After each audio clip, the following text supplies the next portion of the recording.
Hey guys, Sly here, and welcome back. So, it's been literally almost a week since our last stream. And, well, there's a reason for that. And I'm gonna go over that before we actually get into the topic of tonight. So, obviously, last time we talked, the last stream I did was the 2007 Game Awards for, the series. And, well, let's just say that there were some problems that popped up. So, let's just say that in between that time, I unfortunately got pretty sick. And because of that, it ultimately resulted in me not being able to do any, and I mean any, streams or just basically anything for the past week. And I have to sincerely apologize to everyone who wanted to see more streams from me because, and you can probably even tell there's still a little bit of it in my voice, but I am doing much better now. But I'm being serious when I say this. Tuesday and Wednesday were actually terrible as far as my health. There was just so much gunk in my nose, and I was wheezing. I was coughing so much that I just couldn't do anything. And even that Sunday night after I did my stream, my throat was starting to really hurt quite a bit. And well, Monday also kind of had some of that sort of throat hurting. Now, I will preface this because I know some people who might be joining into the stream. And I will say this, they're probably going to say this because I did say this, because at first I was suspecting that it may have been COVID, which I only say that because I did take multiple COVID tests. One on Monday and then one on Tuesday. The one on Monday, it showed up that it was a negative, but on Tuesday, it showed that it was a positive, which is obviously a bad sign. And as I mean a COVID test, you know how, I'm talking like a hand-done one, like the ones that you get at Walmart or Target or something like that. So, but the thing is that some of the symptoms that I had weren't necessarily COVID related. For example, my face was hurting really bad, but that wasn't really a common symptom of COVID-19. And so, because of that, it may have been one of the rare false positives. I just wanted to give the announcement on my Discord server as a precaution, just in case if I did end up having. I still isolated myself regardless. I still stayed in my room the entire time. The only times I went out was whenever I needed to go to the bathroom or to brush my teeth. And so I've been in this room for basically a week. And I am gonna, after this stream, as a matter of fact, I will be doing another COVID test to make sure that it isn't COVID. Because keep in mind, I did take the vaccine and I took the booster. So, granted, that was 3 years ago, but the effect should still be around protecting me from COVID for 5 years after that. So this is the 3rd year into that. Granted, it doesn't fully, completely get rid of COVID, but I'm just doing it as a precautionary because I take that seriously. I took that stuff seriously more than anyone else that I knew at my university. So, but whenever I was still going into uni, well, in person. But as far as that's concerned, I'm gonna make sure that it may have just been a sinus infection, is what I'm trying to say. But if it was COVID, then I am still probably going to have to stay here for at least a few more days. But I am healthy. Regardless, I am healthy enough to do more streams. As a matter of fact, I already have our tier list planned for next week. I'm going to be doing it with Goldie. I'm pretty excited about doing it. Because kind of in between streams, I've been gathering information for both this Caspian Awards as well as the tier list, and I'm pretty excited to do that. So I just wanted to give all that preface out there. I sincerely apologize to every single person who has basically just been kind of worried about what's been going on. I'm doing better, and I have been making sure that I've been getting the right treatment. I took a lot of medication, and I even had an humidifier in here. It's not here anymore, but yeah. And, well, I'm excited to get back on to doing more Twitch stuff. And, well, we're obviously back talking about the year 2006, which is a little bit annoying because if I didn't get sick this week, I would have put on the eyeliner, because you know that 2006 was the year of, I mean, you know the name of the channel, Sly the Emo Emperor. Of course, naturally, I could not leave 2006 without mentioning the GOAT itself, Black Parade. So, as far as I'm concerned, it was a pretty good year for music. But we're not here to talk about music. We're here to talk about the video games. And whereas 2007 was actually a pretty damn good year, and this is where we transition into the Game Awards, by the way, just to preface. Okay, well, whatever. We'll get at that. So, yeah. But before we actually get into the 2006 thing, for those who are new to the series, basically, I look back in previous years that had the Game Awards, and I basically just kind of reconfigure the categories into more general accepted categories that could be applied to any single year, and I pretty much give out my personal nominees and winners, and so on and so forth. And we're going into the year 2006. We've been working backwards in time, so we've been doing this all year thus far. I'm really excited to go deeper and deeper into the 2000s, especially 2004 and 5. Like, I'm excited to do those in the next weekends.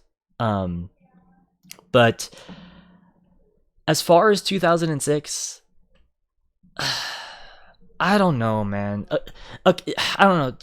2007 and 9, I do feel like have been highly regarded as pretty good years over time, which is fair enough, because 2007, if you guys remember the last stream we did, that was a pretty goated year. Honestly, one of the best years in gaming history, like bar none. And 2009 was a pretty damn good year in its own right as well. And, has released a ton of classics. But I always have felt that 2006 and 8 have always just been kind of years that kind of fell under the shadows of like the years that kind of surrounded them. Like, I don't know, like, granted, I'm not saying that 2006 was like straight up an absolutely terrible year, because trust me, it's not as bad as I'd say. It's definitely not as bad as the more recent years, like 2021 and 2022. Hell, I'd even say this: it's definitely better than 2015 and 2018 for sure. But it honestly is a toss-up between whether or not 2008 or 2006 are worse. Honestly, I don't know which one's worse. Because the problem with 2008 is that there were just a lot of the games that are popular from that year, like GTA 4, World at War, Far Cry 2.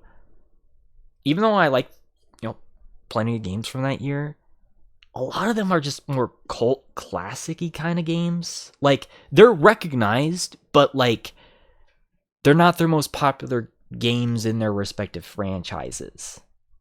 You know what I mean? And then 2006's problem is kind of a similar one that I noticed, except with another added problem. Franchise lows. 2006 was the year of the franchise lows. Because let's not, and it's not even just with with Sonic the Hedgehog 2006. That is the least of our problems.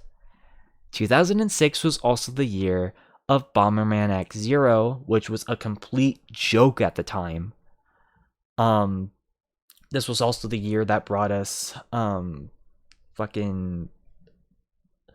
Oh yeah, this was also the year that like started the weird Legend of Spyro trilogy, which, yes, I'd rather play those than the Skylanders games, but they are still not really all that fondly remembered to this day.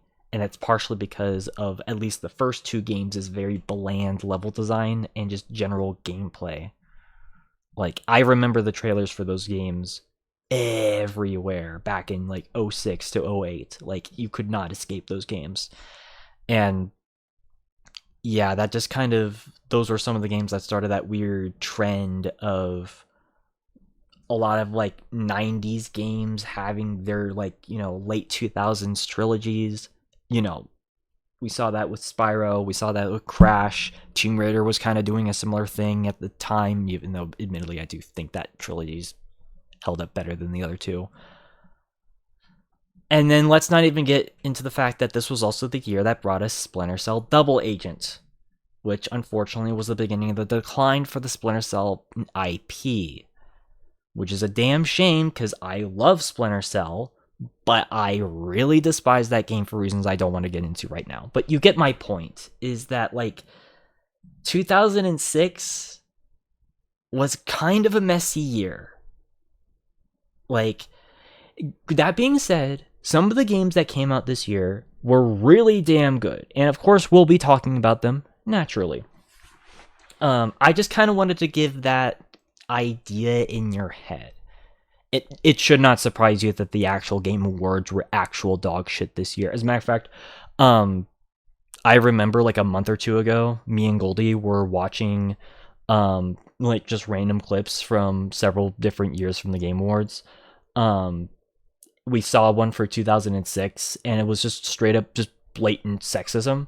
Like, I wish I could make like a quip or a joke, but I'm being serious when I say this. It was literally just, well, it wasn't even just sexist. It was also just basically talking down to people who like video games, which is like, dude, you're the Game Awards. Why are you talking down on your fan base, or like the fucking thing that you're trying to appeal?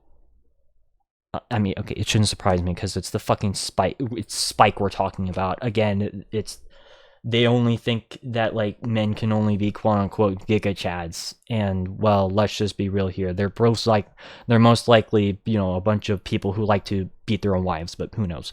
But you get my point. 2006, Game Award wise, was pretty terrible, and video game wise, it was kinda iffy.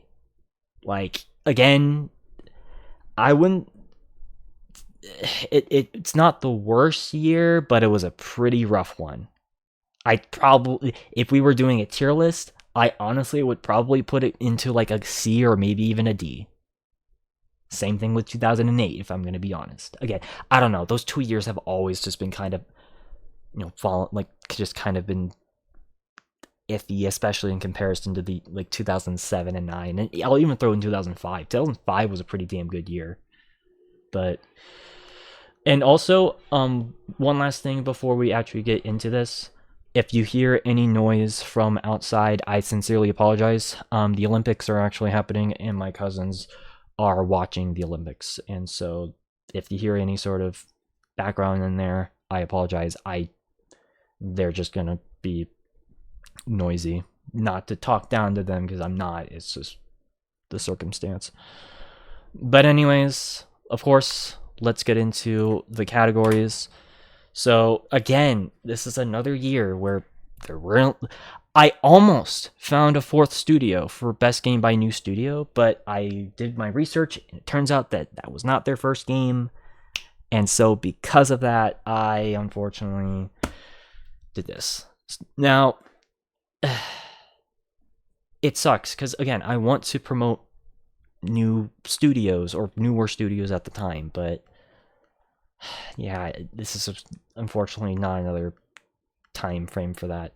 I was able to find categories for I was able to find games for every other category, but yeah, that is pretty unfortunate. That's still the only category that we haven't been able to do. But as far as rules, actually, I'm going to change one particular rule before we get into this because I don't think it actually matters anymore. Because since we're getting earlier and earlier into history,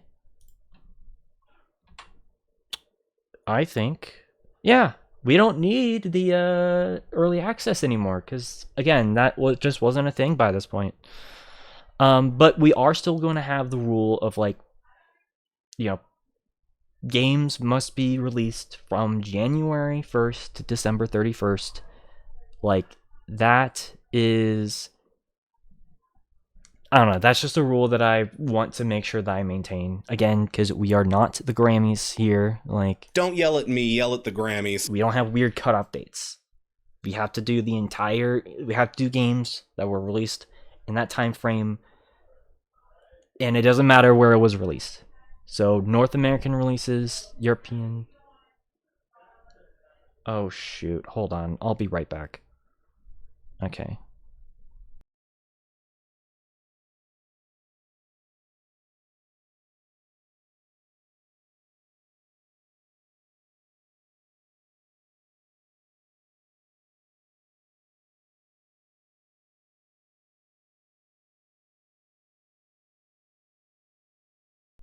Oh, sorry. I thought something was going on, but no, it's just... All right. But anyways.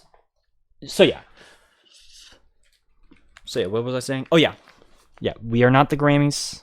We don't have weird cutoff dates. Don't yell at me, yell at the Grammys. We make sure that we cover the entire year from January 1st to December 31st. And games had to have been released that year. It doesn't matter where they released. They had to have released within that time frame in order for them to count for this. Rule number 2, as far as expansion packs, and as you can see, we got rid of the DLC moniker because, well, DLCs were a relatively new thing at the time. And I think it's safe to say that we should just straight up call it the expansion category. But as far as expansion packs, only expansions that were released for games that did not release that year. Again, once we get to that category, it will make more sense. Rule number 3, for Game of the Year, it has to be just a generally accepted and generally liked game, and it has to be a completely new game that was not a remake or a remaster. And of course, only games that I'm personally interested in will be chosen, because aesthetics, gameplay, styles, all that fun stuff matters to me. And, well, yeah, at least I'm willing to admit that this is a biased show. If you disagree, that is completely fine. Of course, when this gets re-uploaded onto YouTube, you can let me know down below if there's any sort of disagreement or anything like that, and share your lists and your opinions down in the comments. But anyways, I think I've rambled enough. Let's begin this. With, of course, the first category being the action-adventure category. So, you know, action, adventure, and horror games, puzzle games as well, are added in here. And this was a decent year for action-adventure games. I'm not going to say it was a great year, because, again, keep in mind of some of the games that were iffy. But as far as I'm concerned, it was a fine enough year. Again, ignore what's going on if you heard that. I apologize. But did the Game Awards at least nominate decent enough games? Because I feel like as far as the Game Awards proper, they've been getting worse and worse as we've been going on with the series. So did they change their tune?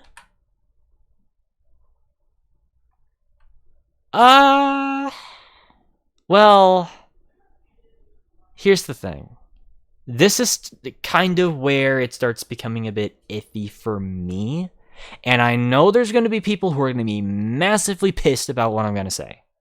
But let's start with the games that I understand where they're coming from. So, let's start with Okami. So, Okami is, this was a Capcom game. I think this wasn't the studio's first game, but it was definitely one that they made and unfortunately just kind of went away with. And that's a shame, because if I'm going to be honest, this game is really damn impressive as far as a visuals and a gameplay perspective. Like, damn. Like, I mean, just the game itself looks like the cover that you see there. Like, obviously more in a 3D environment, but that's what the game looks like. And that's insane. Like, and, considering that it's more of a, it's not exactly like a hack and slash, like a Devil May Cry or God of War, but it's kind of similar in that field. I think that in those aspects, this game actually holds up. And of course, like I said, that is complemented with its beautiful, beautiful art direction. And so, yes, I do agree with Okami being on here. Sorry, it's kind of hard for me to say it because, again, my nose is still kind of there. And, well, as far as the other game that I do agree with being on here, or at least in spirit, it's New Super Mario Brothers. So this was released for the DS, if I'm not mistaken. And it was basically just sort of a new take on the old Super Mario Brothers games formula. And so, in a weird way, you could technically call this Super Mario Brothers 4. In a weird sort of sense. That being said, though, even though I do respect this game, I don't know if I would put it in this category. I mean, we have a platformer category for a reason, so you can probably guess where it's going to go.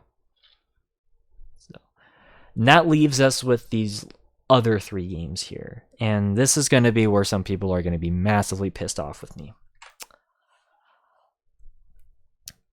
Specifically for Bully and Dead Rising, I could give less of a fuck. I'm sorry, massive downvotes right there. I know. I'm sorry, guys.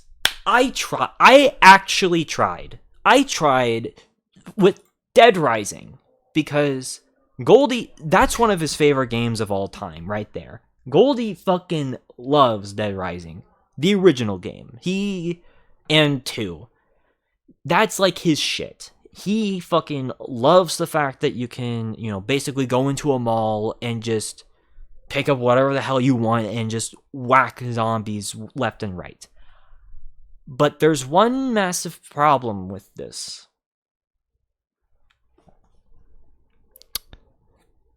You're talking to someone who doesn't like survival zombie games. I like action zombie games. And what I mean by that is games. Take a notice, for example, of like all the zombie games that I play. Call of Duty, Left 4 Dead, and I guess you can throw in... No, I'm not going to throw in Doom or Quake because those aren't meant to be zombie games per se. But like, you notice like the types of games that zombies are in. They're more like action horror instead of survival horror. And, well, Dead Rising, while it's not like a Resident Evil style of survival horror, it's still, by definition, a survival horror game. I am not a big fan of zombie survival horror games. Stuff like Dead Island, or Dying Light, or Dead Rising in this case, or State of Decay. I can't stand that specific genre of just zombie media. And, well, truth be told, there was definitely an era where I just didn't particularly care about anything that did not have the words Call of Duty in front of the word zombie.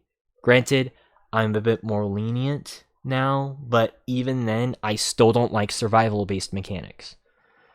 Granted, well, that and also it's like I don't typically like it whenever that's the only enemy that you fight in a game. That's honestly part of the reason why I kind of was a bit burnt out with Left 4 Dead. Is because like I'm not someone who enjoys shooting zombies all of the damn time. As a matter of fact, if anything, I enjoy more games that are a bit more on the tactical shooter side, or if not that, the opposite, where it's just a straight up arcade arena, Quake or Doom clone. Those are the types of shooter, games that typically feature zombies that I typically like. Is if that they're more of a supplementary enemy. Hell, Minecraft obviously has zombies in it, but that's not the only enemy in the game. There's creepers, there's skeletons, there's endermen, all that fun stuff. I like them as a complementary, not as the main enemy. So, that, and also the other problem with this game, time limits. I despise time limits in games, and that even includes games I like. I find it to be way too stressful, and ultimately just more so is supposed to be something that's basically more so they're implemented to waste your time. I find it to be just kind of a cheap mechanic. It's a mechanic from the NES days that frankly should not be in a lot of games. So, I know people fucking love Dead Rising, and people are pissed at me by talking slam on this. But I'm sorry, I just can't. This is the type of game that I can't stand. So, yeah, I'm gonna get a lot of comments on that one. And, well, truth be told, it's not gonna be better, because I'm about to fucking talk smack about Bully, too. There's the fucking hate. I'm sorry. I know Bully. I know it's Bully. Everyone and their mother loves Bully. People saw it as basically just GTA, but smaller scale, and you're, instead of being in a giant city, you're basically in like a boarding middle school or whatever the hell. I don't even think it's technically a boarding school, but whatever. You're in like some sort of academy, and you play as this kid who, I know you're technically not the bully, but whatever. I don't know, man. Again, notice all the games that I play. They're typically on the macro scale. Even games that aren't action games that I play, stuff like City Skylines, for example, or I'll even throw in grand strategy games in there, like, Hearts of Iron or Stellaris. They're not like smaller scale interpersonal games, which I know this isn't like interpersonal in the sense of like, a game like Stardew Valley, or, it's not as lighthearted as that. As a matter of fact, let's be real here, Bully is definitely a mean-spirited game. But that's just not a style that I'm into. I don't care about playing in a school. It reminds me of my experiences in high school, which I frankly really do not want to get into for personal reasons. And, well, let's just say that, like, my experiences as a teenager were horrible. And I really don't want to relive that, like, those memories. That, and also it's like, I just simply don't care about what's his face. And again, I know you're not technically playing as the bully. I get that. You aren't. But the fact that you can still sexually harass people in the game is a bit...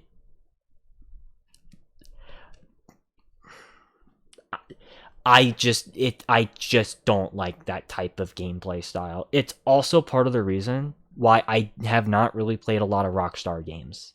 It's because most of the time, it honestly just reminds me of how much I despise shit like Simpsons or Family Guy or South Park. It's that type of like juvenile, quote unquote, mature humor that I just can't stand. It's something that I never liked, I find disgusting, and I will never like. I know, and again, I know there's going to be people who are going to be massively pissed off that I talked shit on one of the most revered games of all time. I get that. And I'm sorry, but it's just not my fucking thing. And truth be told, I don't want to ever even touch Bully. I'm sorry. So, God, this is going to be a fucking unpopular stream. Jesus Christ. Okay. So, just at least let me at least have my personal opinion, okay? I don't like games that are heavily, based in a school, and I don't like games that are heavily zombie focused. I just don't like that shit. Okay? Why am I also calling out Saints Row? Well, truth be told, this one is not... I disagree with the... I guess I'm not nominating this one for different reasons. Because I do own Saints Row, the original. And yes, this is the original, by the way. I actually do own it, but I've never played it.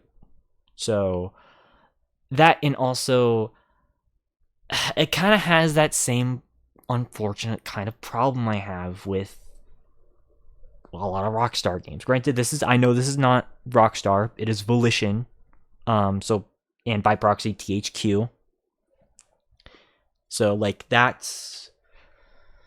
But, like, it's that sort of, I don't even know how to describe it. Just that, again, that sort of, like, just... Granted, Saints Row, like, at least from what I can tell... Well, okay, that's part of the problem as well. I have no idea what the hell this game's about. I feel like I hear about more about the other games rather than this one. Because I generally know about, like, what Saints Row 2 is about. I know what Saints Row 3 is about, or Saints Row the 3rd, that's what it's called. And I know what Saints Row 4 is about, and Gat Out of Hell, and of course the awful 2022 game. Like, I am aware of what those games are about. I have no idea what the hell the original is, like, dealing with. I'm assuming it's basically just GTA San Andreas at home. I'm really hoping that people aren't going to be pissed off even more about me saying that. Again, I genuinely don't know. I own it because I own the other games. Because... by the way, I literally just got that game like 3 weeks ago. Like, I swear to God. Again, so, yeah, like, I have it on my shelf. So, like, I own the game here. I just have never played it. So, but you get my point. I don't want... I basically just... Shit. Whatever. I basically just don't want to be ranking a game that I have no idea what anything is about.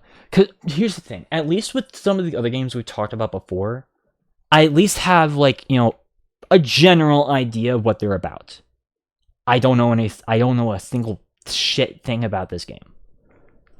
So, unfortunately, I feel like that would be bad judgment. Now, that being said,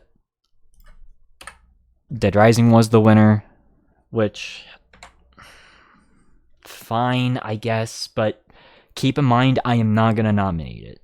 And that's going to piss some people off. Honestly, this is probably going to be the most controversial thing I've ever done.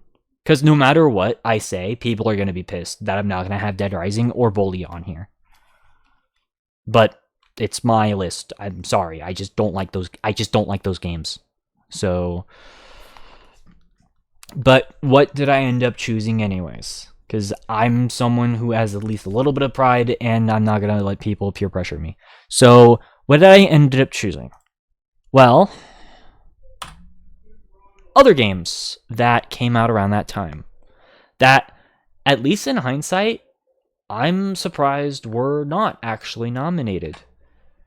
So, remember when I said earlier about the Tomb Raider reboot that was happening? Well, Tomb Raider Legend is the beginning of that reboot. And I do think is a genuinely pretty good game in its own right. And a hell of a lot better than the previous Tomb Raider game that came out before it. This was a vast improvement. It had its issues, and it also really depended on what console version that you owned at the time, because this game, I think, has like the most ports out of any game I've ever seen. There's at least 15 ports of this game alone.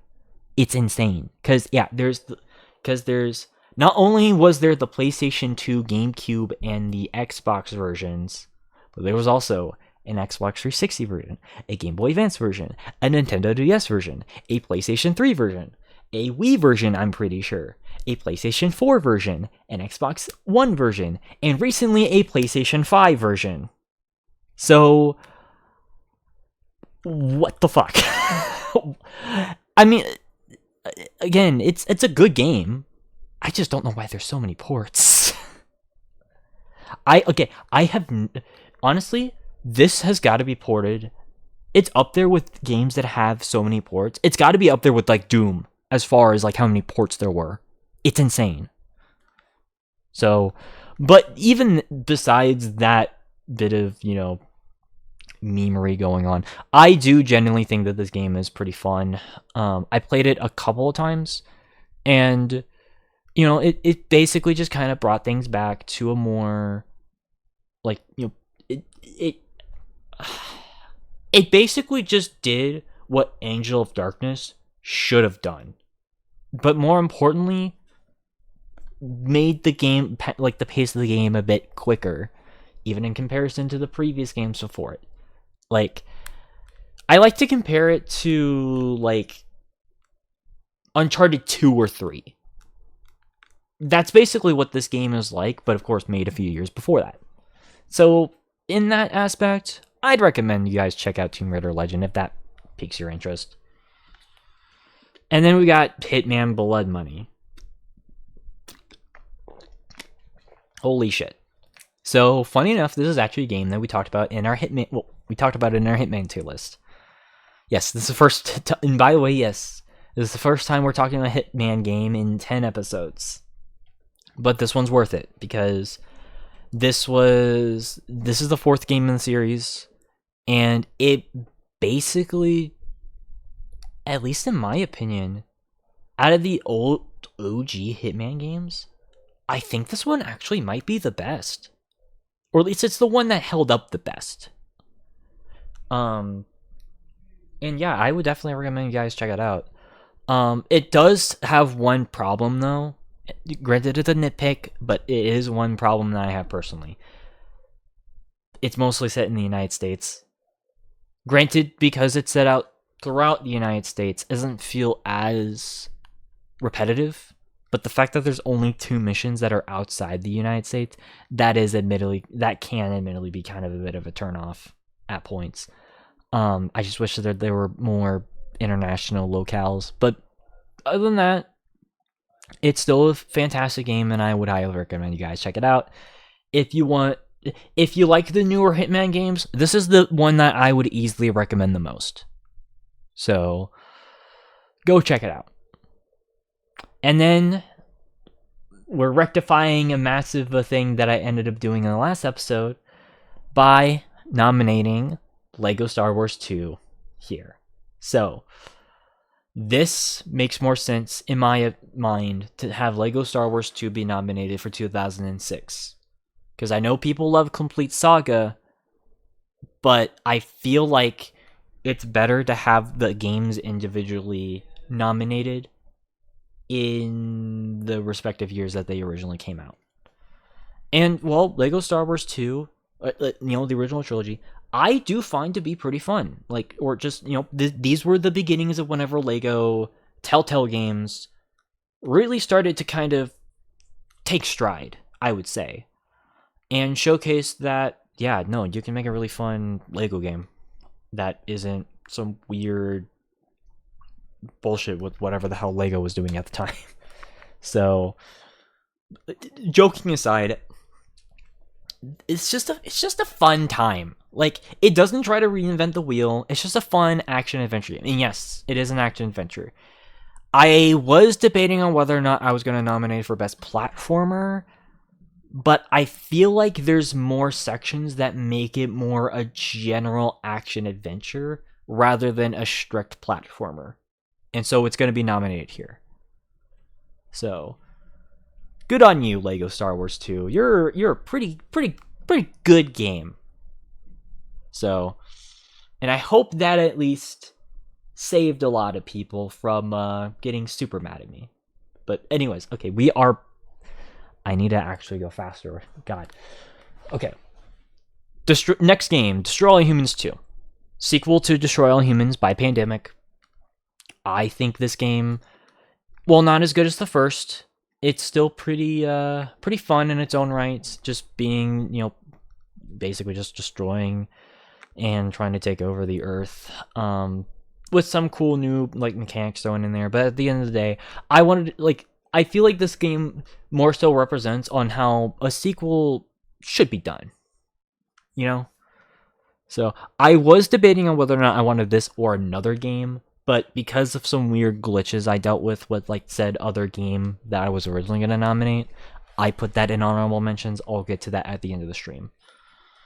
And then last but not least, we've got ourselves Legend of Zelda Twilight Princess. So now this might be another weird one because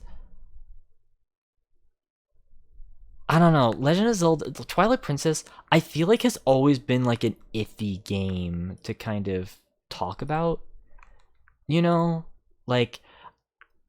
don't know, Twilight Princess is just one of those games that you either love it or you hate it. Because it is a very different Zelda game. First of all, it is the only rated T for teen game in the entire franchise. Yes, this was made for teenagers. But I honestly do kind of like that because it's a game that you can definitely say was an evolution to what Ocarina of Time was doing. And I find the cool exploration stuff that you do in this game to be pretty awesome. And considering that this was actually a Wii launch title, yeah, this was pretty impressive. So, and I don't know, I don't know, I guess I'm a little bit biased because if I'm going to be honest, this is the type of Zelda game that I prefer over some of the other ones that came out. But that's just me personally. But of course, we've been on this action adventure point for way too long. Let's get into the actual winner. So, I got the envelope. Don't worry. I still have this bad boy. So, here we go. Alright, so the award for the best action adventure game of 2006 goes to The Legend of Zelda Twilight Princess. So, again, this might be a controversial take, but I feel like this is probably the game that I would choose out of the ones that I ended up choosing. And also, it is very surprising that even for back then, this was not even mentioned. What the fuck, Game Awards? You brought up new Super Mario Bros., but you didn't bring up Twilight Princess? Whatever. So, anyways, why did I end up choosing this? Well, first of all, like I said, this game was the follow-up to Wind Waker, which that game is beloved now, but people tend to forget this. But back in 2002 and 3, Wind Waker was not liked at all because of just its aesthetics and its more kiddie, lighthearted look. And that's not a bad thing. As a matter of fact, like, I do think that, like, Wind Waker has a pretty cool aesthetic, but it was not a popular Zelda game at the time. And so, because of that, Nintendo felt like they needed to make a new mainline entry that was basically the opposite of that. And more so back to what people liked with the N64 days. And so they brought this back to a more Ocarina of Time style. At least I feel like that's the best comparison. And I personally like that because Ocarina of Time, of course, iconic game. What other Zelda game to take inspiration for other than that? So they went back to the more quasi open world level design of that game, brought it back here. And like I said, they brought the tone down a bit darker. And as I said, this is the only rated T for teen game. But again, I like that. It shows that they can do a more traditional fantasy in their Zelda. And I think that's a pretty cool thing. And of course, what makes this game unique is the fact that you can turn into a wolf. And there's a few other transformations and things you can do as well. I think you can turn into basically like a bunny rabbit thing. But I like that sort of mechanic because it lends for a lot of, puzzle solving that you can do that I find to be pretty creative. That, and also, I didn't type this down, but like the bosses look fucking sick in this game. Like, you think that the Breath of the Wild and Tears of the Kingdom bosses look cool? Check out the Twilight Princess bosses. They look sick as well. And, well, speaking of things that look cool, there's a lot of cool towns that are in the game, including that one, like, western-looking town that you can go to. And I don't know. Again, even the last point, it's just more of my personal vibe as far as a Zelda game. Sure, was this game... This game had its haters as well. Yes. But guess what? Every new thing has its haters, so let's just ignore them. Point is that I do find Twilight Princess to at least be the most enjoyable game, I feel like, out of this entire grouping of games. And I do think that despite the fact that, like, yes, it does have some issues with it, the fact that the Wii version can be a bit iffy, people do prefer using the GameCube version, I still would say that it is worth at least finding a copy just to kind of, at least experience the game in a, post Ocarina of Time timeline, I guess. And yeah, I think this would be, I don't know, I just like this game. Screw the haters. So anyways, let's get into the next category because we've been on this point way too goddamn long. So let's get into the best platformer game. So this is not a category that was at the original Game Awards. That should not surprise you guys because, well, for reasons I explained at the beginning. So, but what did I end up choosing? It should not surprise you, of course, that Super Mario Brothers is on this. Fair enough. Obviously being basically Super Mario Brothers 4, it should not surprise you that it is on here. But I also ended up choosing a lot of other handheld games, which admittedly was kind of a thing that I noticed with 2006, is that this year in particular, if you were a PSP fan, 2006 was definitely your year. Because we got Daxter and we got Ultimate Ghosts and Goblins. So let's start with Daxter first. So obviously this is a spinoff of Jak and Daxter. This was the first spin-off game following... No, this was the second, following after Jak X. That's right. And this one solely focused on Daxter himself. You got to play as the Odsal former non-humanoid thing, whatever the hell they're called. Again, I'm sorry. Despite the fact that I grew up on the PlayStation 2, Jak and Daxter was not as close to me in comparison to Sly Cooper or Ratchet and Clank. So I apologize if I don't know my Jak and Daxter lore. But as far as a PSP spinoff goes, I thought it was a decent experience. And as in terms of a game that solely focused on Daxter being the main playable character, you could have done a lot worse. I think this is actually the best that they could have done. Basically just making the gameplay a bit more downscaled in comparison, but also offering more challenging sections when you start fighting a lot of the bigger enemies, as well as some vehicular sections that help spice up the gameplay just enough to where it's an enjoyable PSP exclusive that I'd recommend to anyone who wants to dive themselves deeper into that rabbit hole. And then we've got ourselves Ultimate Ghosts and Goblins. This, of course, I think was the last of like the Ghost and Goblin games that were ever released. So that's at least an interesting thing to think about. So yeah.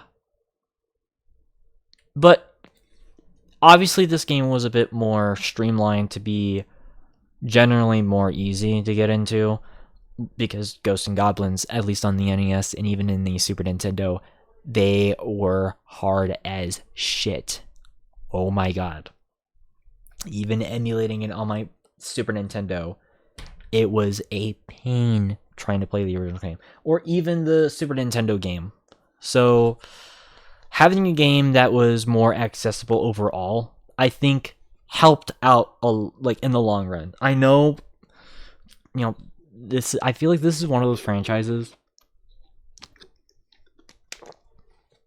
where people do kind of get annoyed whenever they try to make it more accessible, but that's not a bad thing.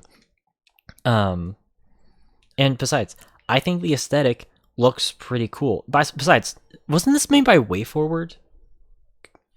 Because that gives me very WayForward like vibes as far as the artwork. I don't know why it does.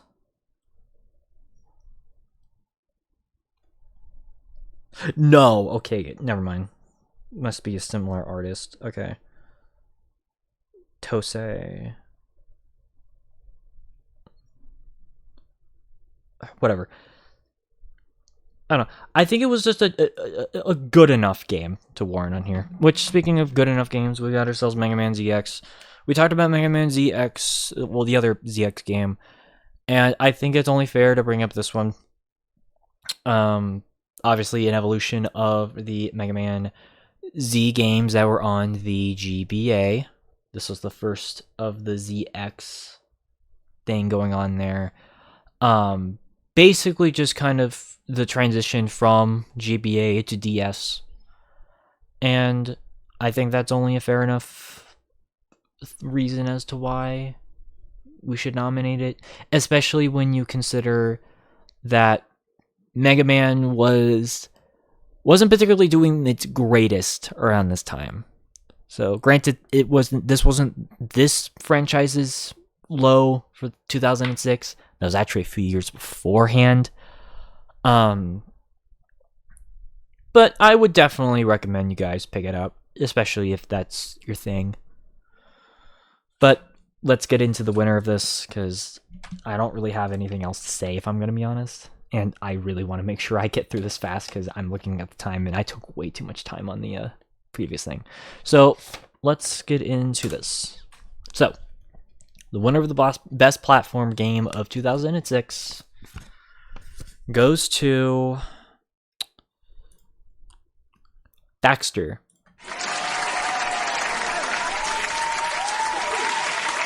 Funny enough, this was, I think, actually recently released on PlayStation 5. So you don't even have to get a PSP. So, but okay, besides that, let's get into the reasons. So again, first of all, this was if I'm going to be honest, I think this was like the first pretty big PSP exclusive that came out.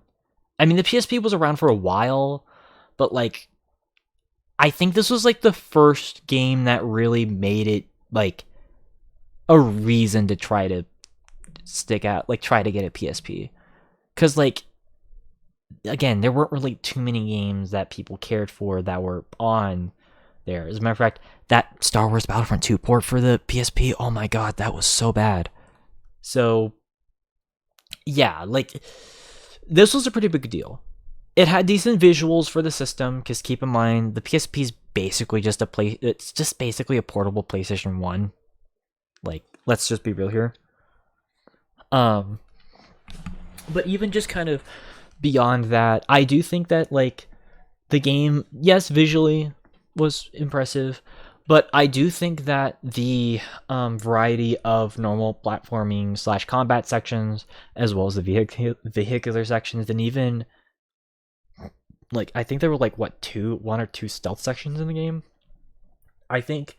And also, of course, the quasi-open hub areas where you have to find all the precursor orbs, I think really helps make this a bit more enjoyable and a worthwhile experience. And it also helps that it gives Daxter some moment in spotlight, even if the reasoning, at least in-game, is pretty dumb. But, of course, we're not here to talk about gameplay. This is not winning any Best Narrative awards tonight, don't worry. But I do genuinely think it's an enjoyable experience that I recommend you guys check out. So, alright. Role-playing games. RPGs of 2006 were definitely an interesting time, if I say so myself. Because, I don't know, 2006,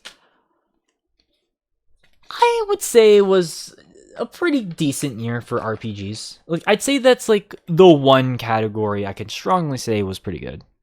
So, did the Game Awards at least recognize that? Because this was a category.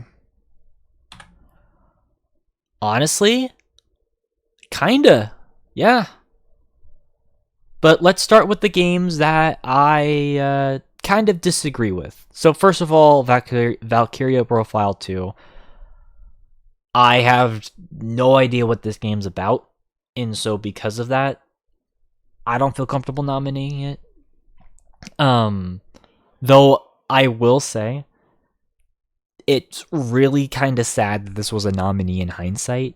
Not because it's a bad game, I'm not going to say it's a bad game. But because, doing my research, this basically turned into a pretty hard to find game. Like, I think I looked up on, like, eBay, and people are selling even just loose copies of this game for, like, what, 70, 80 bucks? So, yeah, that is pretty unfortunate. I think it's a Square Enix as well, if I'm not mistaken. So, which is funny because, well, guess what? Two of the other games are also Square Enix, so damn. But okay. So yeah, I don't have anything to say about Valkyria Profile 2. If it's a good game, let me know. If it's not, whatever. But let's not kid ourselves. Obviously I do feel like the other three games people will be happy with. But I'm gonna say one more thing before we get to the other games that I actually do agree with. Kingdom Hearts 2. So, Kingdom Hearts, of course, is a popular franchise. As a matter of fact, that is, like, I think this was Saimori's favorite game for, like, what, 10 years? Like, Saimori fucking loved Kingdom Hearts. Like, that was their shit. But there's one problem. It was released in 2005 in Japan, not North America. So, by our definition, it cannot be nominated for 2006. I might consider it for 2005, but not 2006. So again, I know typically, and this is not just something that the old Game Awards does, the modern Game Awards does it as well, where they nominate it based off the North American release. But we're not here. Yeah, we don't do that here. We do the original release. So in this case, it would be the Japanese release for 2005. So not a bad game, but just keep that in mind. Now that being said, though, the other games are fair game. Final Fantasy XII, actually, not only do I agree with, but I actually actively endorse this because this was one of the Final Fantasy games I played. And I do agree with this being on here because this was the first Final Fantasy that they finally went away with like the turn-based combat. This was whenever they did real-time combat, and I find that to be a pretty good change. Not that I hate turn-based combat at all. Don't get it twisted. Like I mean, again, you're talking to someone who was an who, you know, has a fucking level 120 wizard on Wizard 101. That's a turn-based RPG. And so like as far as like I like turn-based, but I also do like games that try to do more real-time combat. And while this game brought that in for the Final Fantasy franchise, but also I like the more deserty look that this game takes on. Again, I'm someone who's biased because I like a lot of Middle Eastern architecture and stuff like that. And so to have a Final Fantasy game take a lot of those motifs, I think it's pretty cool. It still kind of has those sci-fi elements in there. Granted, not as much as like 10, 11, or 7. But it still kind of sprinkles them in a little bit. But they're not as annoying to me as some of the other Final Fantasies have done. So, but yeah, no, I do agree with this being on here. And then, of course, I also do agree with the other game that's on here being on the list, Elder Scrolls Oblivion. So, this was a pretty big deal when it came out. Elder Scrolls, of course, being... I think by this point, Elder Scrolls was already pretty much a legacy franchise. And so to have a game... Well, okay, Oblivion's kind of a weird one. Because this game... While I do find the actual game to be actually genuinely pretty good, there were a lot of controversies that were involved with Oblivion at the time. Obviously, the biggest scandal that people remember was the Horse Armor DLC. And yes, that unfortunately was a precedent that this game unfortunately set a bad trend for the next 20 years. And that sucks, because if that Horse Armor was released as a free update, then honestly, I don't know if maybe like DLC, like the idea of like microtransactions and DLC would probably be pushed back by like a decade or two. But no, unfortunately, they had the idea of selling Horse Armor, and well, like I said, that set a really bad trend. Obviously, DLC was pretty new at the time, and so I don't want to feel like I have to give it too much shit for that, because I mean, and that's not even the only controversy. This game had a rating change for a while, because this was originally rated T for teen, but then after a mod uncovered like a few like assets that were still in the game that were, well, let's just say very NSFW, they like the ESRB changed the rating from rated T to rated M, and that was a huge scandal at the time. Not to mention some of the unfortunately annoying bad faith arguments that I've heard about this game, with, you know, the fact that they changed the combat system and that they dumbed down certain things, and frankly just some bullshit I really don't like hearing people talk about when it comes to this game. Point is that, like, it is not a bad game. As a matter of fact, I do think that it is a genuinely really good game. And, well, it should not surprise you that it was the winner. Now, that being said, though, is a little bit of a bad... Okay. It is a little bit of a bad look that the only, non-Japanese RPG ended up winning. I don't know, man. That's a little bit of a bad look. Game Awards. Again, the Spike Game Awards were notorious for being anti-Japanese as far as games were concerned. I don't fucking know why. But what about RPGs that I feel like could have also gotten recognition? So here's what I ended up choosing.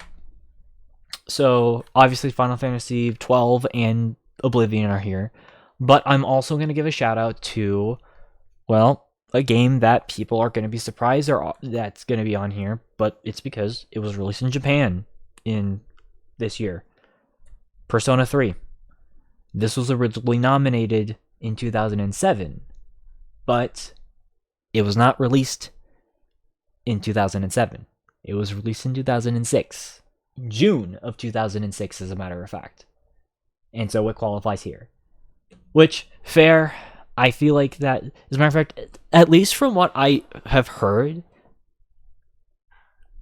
I think I've heard that this is the best Persona game. And while I don't necessarily know if I fully agree, I still recognize this for basically just kind of setting up what 4 and 5 would eventually be. Kind of just sort of more so solidifying the more superhero elements. Although this one's, I guess, more based on soul magic. And this one's also a bit more music based as far as I remember. But yeah, again, I know this is going to be a little bit hypocritical about, especially whenever I'm talking about Bully, but I guess the difference between Bully and Persona is, at least with Persona, there's fantastical elements that make it interesting. Bully is just a normal ass school. So, again, I am never gonna fucking get away from people as far as my Bully opinion, I swear to God, aren't there? But I'm sorry, I just want more higher stakes. And with Persona, at least there's higher stakes, but whatever. Rockstar fans are annoying. Anyways, Persona 3, I think, deserves to be on here. But I'm also going to give a shout out to Arcane Studios' Dark Messiah Might and Magic. So, this is a spin-off of the Might and Magic series that, honestly, has been kind of forgotten to time, I feel like. It was a really, the Might and Magic series was a pretty big deal back in, like, the early to mid-90s, I believe. And, of course, there was the Heroes of Might and Magic sub-series that was popular, in the latter half of the 90s, going into the early 2000s. And, well, this was basically their take at a role-playing game for that series. And I feel like it's a good it's a decent, like, game to kind of check out, especially if you want to see what Arcane was doing before Dishonored. I do think that it does have some weird janky issues with it, but at the end of the day, I still think that this game can be, like, a decent enough time. And thankfully it's not like a super long RPG, so it's not like it feels like it doesn't feel like it's going to be padding. And then lastly, of course, we've got ourselves Castlevania Portrait of Ruin. My cat is annoying. Hold on. I'll be right back.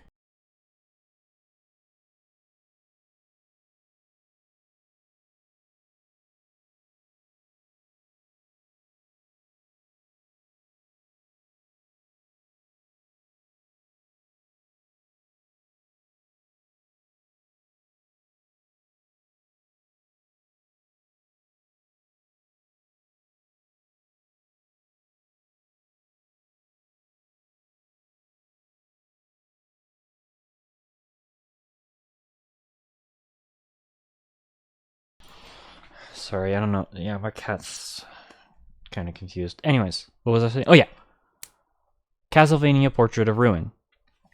So, of course, Metroidvania. I like my Metroidvanias, and from what I've heard, this one's actually out of the DS games for Castlevania. I heard this one's actually the best. And while I can't necessarily confirm that for myself, I can at least see the pretty big appeal that like this game has. It is weird though because I feel like I don't really hear a lot of things about the DS games all that much. Not like negative things at all, I just don't really hear about them. So, are these genuinely really good games? Who knows?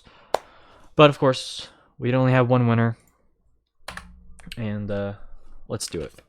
So, the winner of the award for the best role-playing game of 2006 goes to Elder Scrolls 4 Oblivion. Okay. I know I was giving the Game Awards a bit of shit for the fact that they nominated Oblivion over Japanese games, but I think I feel more comfortable doing this, especially since I added in Arcane and, well, Dark Messiah, Might Magic, I feel like is a decent enough choice to, at least nominate. So, yeah, I don't feel as weird about it. But anyways, and even besides that, I do genuinely think that Oblivion is a pretty good game. But why though? Well, first of all, I feel like to explain why I think Oblivion wins is to explain why I don't like Morrowind, or really just any game before this. So,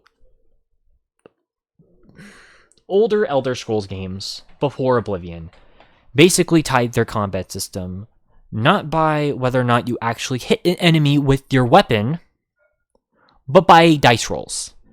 So, for example, let's say you have a sword. Let's say you have a sword in your hand.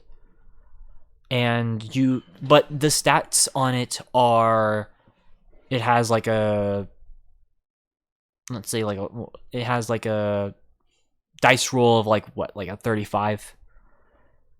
That basically that does not equate to damage. That equates to whether or not you're going to hit your enemy. I am not joking when I say that. It is a mechanic that I absolutely despise in certain video games. It's part of the reason why I cannot get into older Deus Ex games. I find it to be fucking stupid. Like, let me rephrase. It's one thing if it's a turn-based combat system. Like in Final Fantasy, like in older Final Fantasy games, or in Wizard 101. I know I keep bringing that up as an example, but you get the point. You have a accuracy skill in those games, which determine whether or not you hit your target, like how often you hit your target, and sometimes that even determines how much damage you will dish out at an enemy. Well, this is not a turn-based RPG. This is a real-time-based combat RPG. An action RPG, as it's called, I'm pretty sure.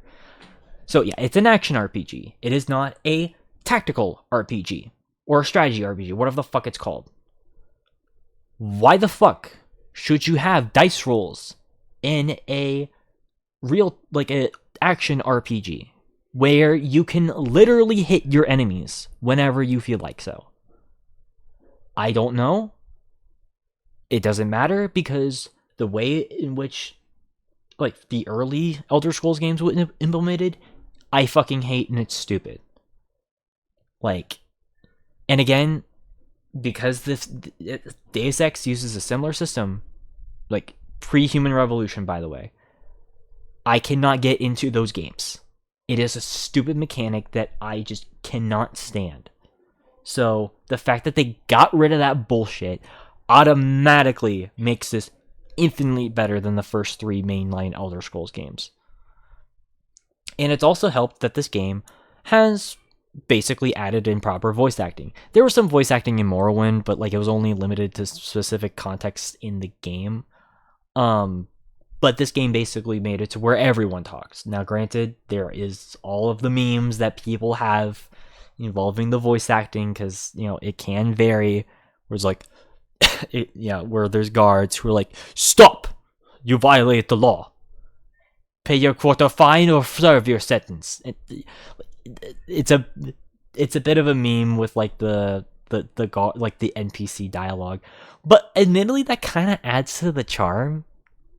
I mean, again, this was like one of the earlier Elder Scrolls games to have that voice acting, and so yeah, even just kind of besides that, like if you're even just talking about like someone, obviously we can make fun of like the NPC dialogue all we want, but like as far as like mainline NPC dialogue, it's actually genuinely really good. And it also is helping with the fact that this game has the branching story paths, and similar to Fallout 3 and New Vegas that would come out later, this game actually does have the ability for you to sort of alter the game timeline, which I think is pretty freaking cool. And it is helped by the fact that there's so much more customization for not only your character, but also your class. And it basically was the game that helped set the standard for how Western role-playing games would be from this point onwards.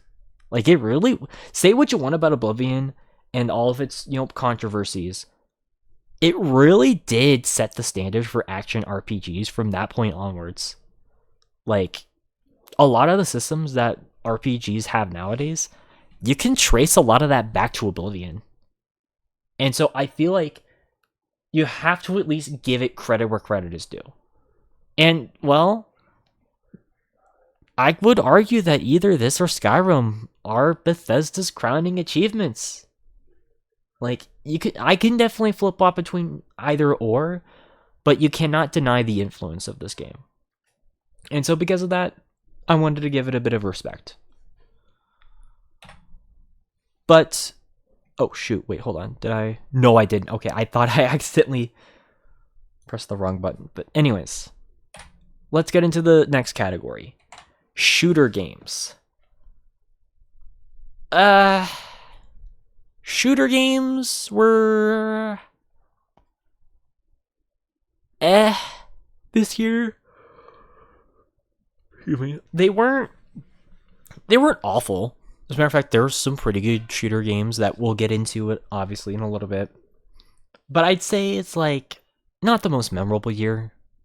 Again, a lot more just kind of obscure games that were on here.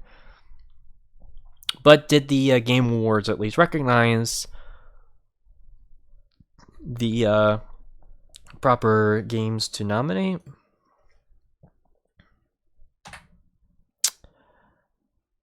Yes and no. Let's start with the games that I don't think should be on here. First of all, Half-Life 2 Episode 1. I think it should be pretty obvious what I'm going to say if you've watched this entire series. This is an expansion pack. This is not a new separate game. I don't care how good it is. It is an expansion pack. By definition, I don't feel like it is fair to have this here. So, it's not even fair for this. Because, well, some of these choices are pretty good choices. But, yeah, I have to, disagree on this one. Now, Call of Duty 3 being on here? No. So, okay, let me give you guys context. Obviously, Call of Duty 4 came out in 2007. I'm not giving it shit because it's not like that game. I'm giving this game shit because it is just a bad game. If you guys have seen my videos on some of my old videos on YouTube, or if you guys have even seen some of our tier lists, you know that I think that this game is total shit. It is actually really bad, even for the time. It has some of the worst textures I've seen in any game for that era.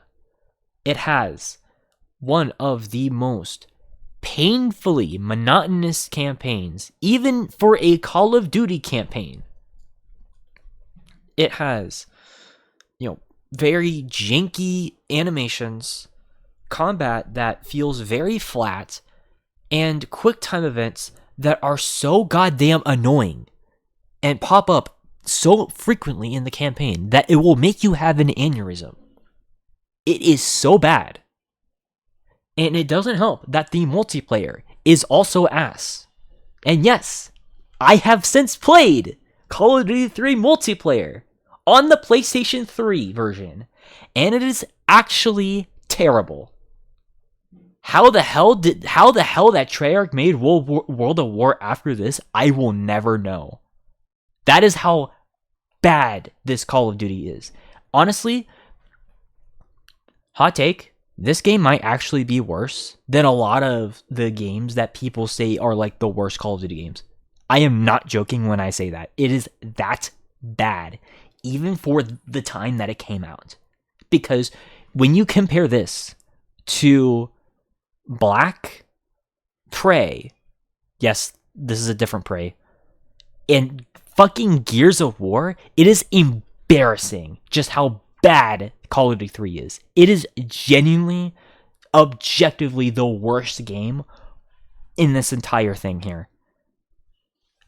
The only reason why they have this here is because, well, basically since the Game Awards have been around, they have just been jerking off to Call of Duty to every single release, every single damn year. And, well, you guys have seen every single year that they've had a multiplayer or a shooter category, they have always, and I mean always, have given a Call of Duty game as a part of one of their awards.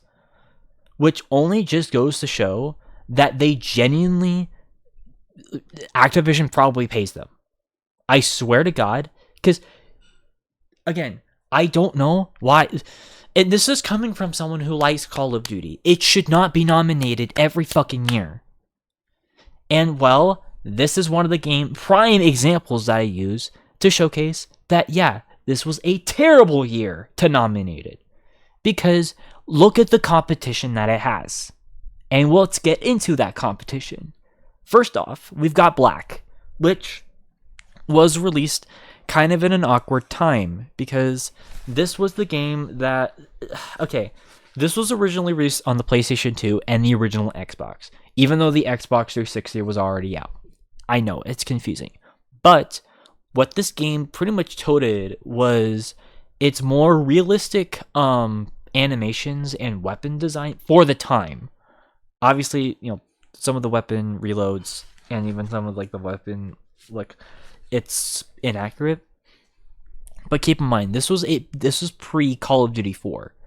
And so, this was before gun nerds this was before gun nerds were obsessed with how guns looked. But basically, this game touted about its realistic, or it's more detailed looking weapons and its destructible combat scenarios. It's more open-ended combat, I guess you can pretty much say.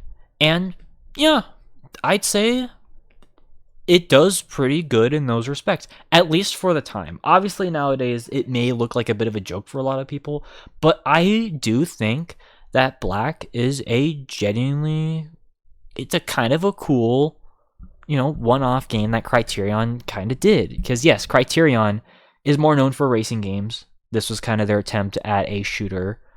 And yeah, I'd say that as far as doing a modern military-esque shooter, I think they did a decent job at. Not terrible, but yeah, like a good enough attempt. And then we have Prey, not to be confused with 2017's Prey. As a matter of fact, this is actually the original Prey. That game's name is loosely based off of. So yes. So what is this game about? Well, it is not about you being in a facility with a bunch of weird, alien creatures. It's about you playing as a Native American guy who was basically abducted by aliens and pretty much has to destroy them using a lot of their weird alien tech while also using portal guns. And that is actually the thing that I wanted to bring up with this, because this game actually did Portal a full year and a half before Portal 1 came out. It is actually jarring, but also impressive to think about. Like, damn. It also helps that this game is on the same engine that Doom 3 was, so this is id Tech 4, I believe? Yes, id Tech 4. And say what you want about id Tech 4, some of some of the character models can look kind of weird, but the environments I always thought looked pretty cool. Hold on, I'll be right back.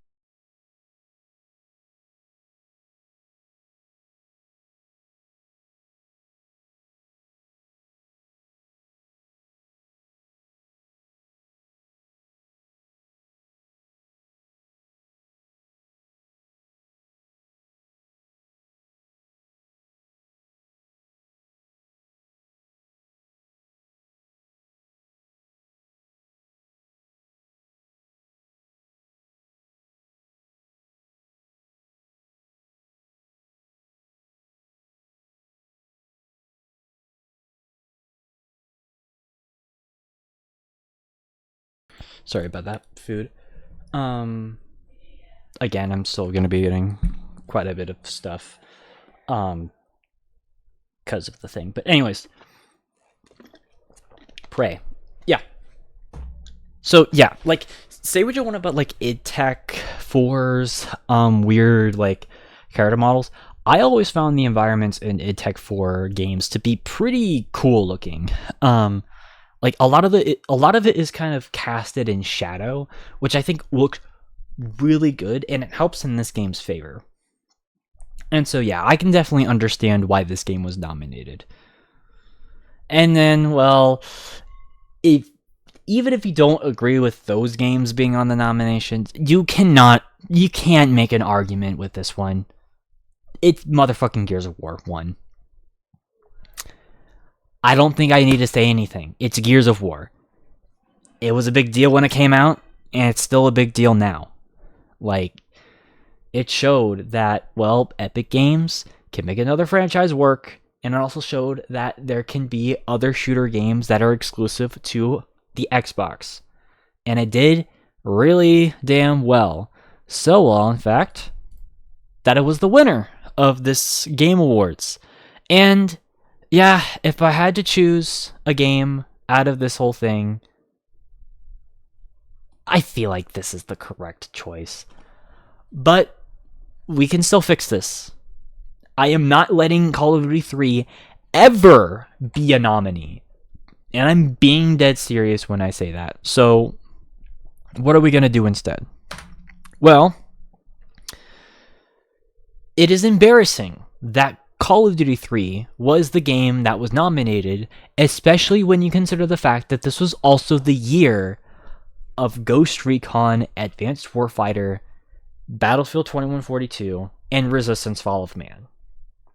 Ghost Recon Advanced Warfighter. By the way, this is the Xbox 360 version we're talking about. We're not talking about the PC version, and we're definitely not talking about the fucking the 6th gen version. So the one that was released for OG Xbox, GameCube, and PS2. We're talking about the Xbox 360 version here, which would have also been a PS3 version, but I think they canceled that version, which is pretty dumb. But this this game deserves a lot of credit for basically just kind of revitalizing the Ghost Recon IP. I mean, yeah, there was Ghost Recon 2 that came up before, but honestly, at least the in terms of the PS2 version, that game has aged very fucking poorly.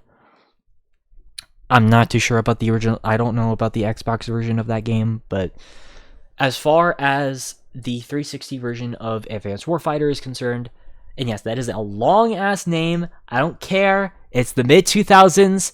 Long titles for shit was the norm, and I miss that era for that. But anyways, Ghost Recon Advanced Warfighter basically revitalized Ghost Recon into being more of a contemporary shooter. It was still technically a tactical shooter, but it was a lot more streamlined. It was a lot more accessible for a lot of people. And to give credit where credit is due, this game did something that like not a lot of tactical shooters really did. Subverting your expectations. What do I mean by that?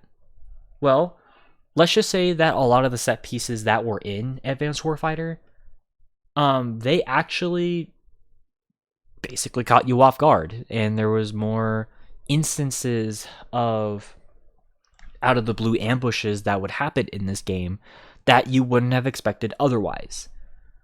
Part of the reason why that was the case was actually because of hardware limitations. You couldn't have, altercated scenarios be simulated too much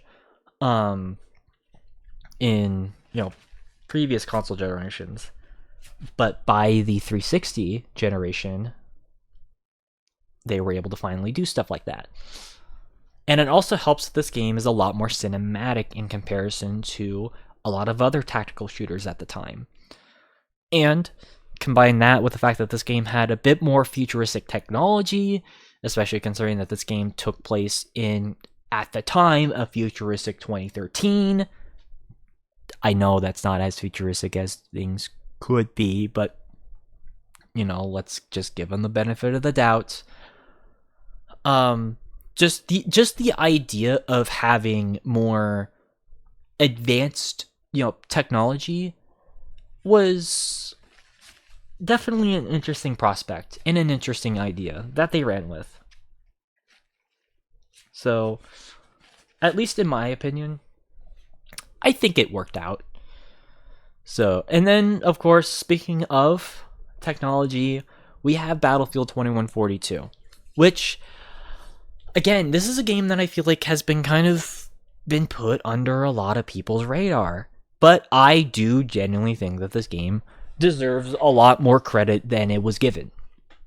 I mean, as far as a, futuristic take on Battlefield, this game did it in a pretty good way. Having obviously the best part about this game is Titan mode.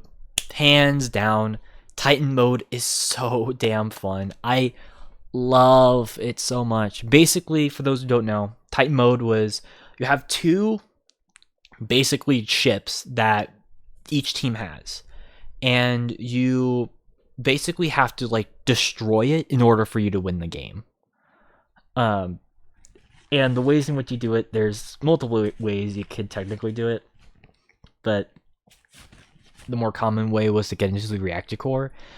And oh my god, it was so much fun. I played it a couple times, but the few times I did play it online, oh, it was so fun. And even just playing this game on normal Conquest mode is pretty cool, especially whenever you see a lot of the mechs and walkers kind of walking around. Those are pretty cool. And yeah, this game is just a lot of fun. Unfortunately, you have to do a few hoops to try to actually play online with it. You have to remove the whole EA login bullshit that they added to this game that you could circumvent in Battlefield 2, but you could not in this, which is kind of annoying. It's not a always online game. Thank God it's not that extreme, but it's just a weird quirk that some versions of the game have. Thankfully, and well, thankfully, you can just patch the game so that it doesn't have that shit anymore. And well, thankfully, I actually have a physical copy of the game. It's the deluxe edition, which includes the Northern Strike expansion. So, but yeah, no, honestly, really cool game that I would recommend you guys check out. And then last but not least, we've got Resistance Fall of Man. So, I felt iffy about nominating Resistance 2, but I'm going to unnominate Resistance 1 because I feel like out of the Resistance game, that one is just the weakest. I do think that this game has a bit more merit to it. Set in an alternate 1950s where an alien species ends up invading the planet. This takes place in an alternate Europe. Alternate, I think, like England, if I'm not mistaken. And I don't know, it's just kind of a weird, interesting take on like an alternate history story that is a bit intriguing. So obviously it's not realistic, but it's not trying to be. And I like the fact that they acknowledge that. Like Insomniac, which yes, this was made by Insomniac. The same guys who made the Ratchet and Clank in the original Spyro games. They made this grim, dark game. Yes, and I'm pretty sure this was also a PlayStation 3 launch title. So yeah, what a way to get players to get into the PS3. So, but whatever. I think it's a pretty cool game, and I recommend you guys check it out if you guys can. But there can only be one winner. There's some good choices here. Like, honestly, this year was, I'd say, the only reason why I say this year was fine for shooters is because if I'm going to be honest, these are like the ones that I feel the most strongly about. So it could go any direction, but there can only be one winner as always. So let's get into that. So the award for the best shooter game of 2006 goes to Gears of War. I feel like this should have been coming for a lot of people. Like, it makes the most sense as far as, like, a game. Like, this was pretty much, like, universally praised when it first came out. And it's still celebrated as being one of the best games of all time.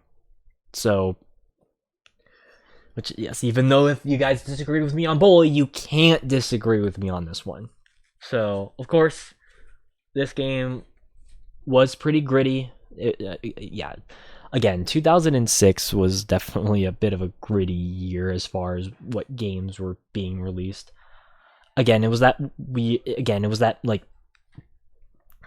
during that phase whenever games started being, like, edgy, per se. So I guess you can call 2006 to about like 2009 or 10 the grunge years of video games if you want to. But yeah, as far as, and I will admit that is reflective on the game's look, although to be fair, this was just kind of a visual trend at the time. This game is a very gray looking game. I will warn people on that, is that it is a very visually monotone color. I'm not going to say it's dull, but it is very monotone in its color palette. So do be warned in that respect. But again, I do find it to be a genuinely really good, like, cool looking universe, heavily inspired by Warhammer 40k and even their other, Epic's other franchise, Unreal.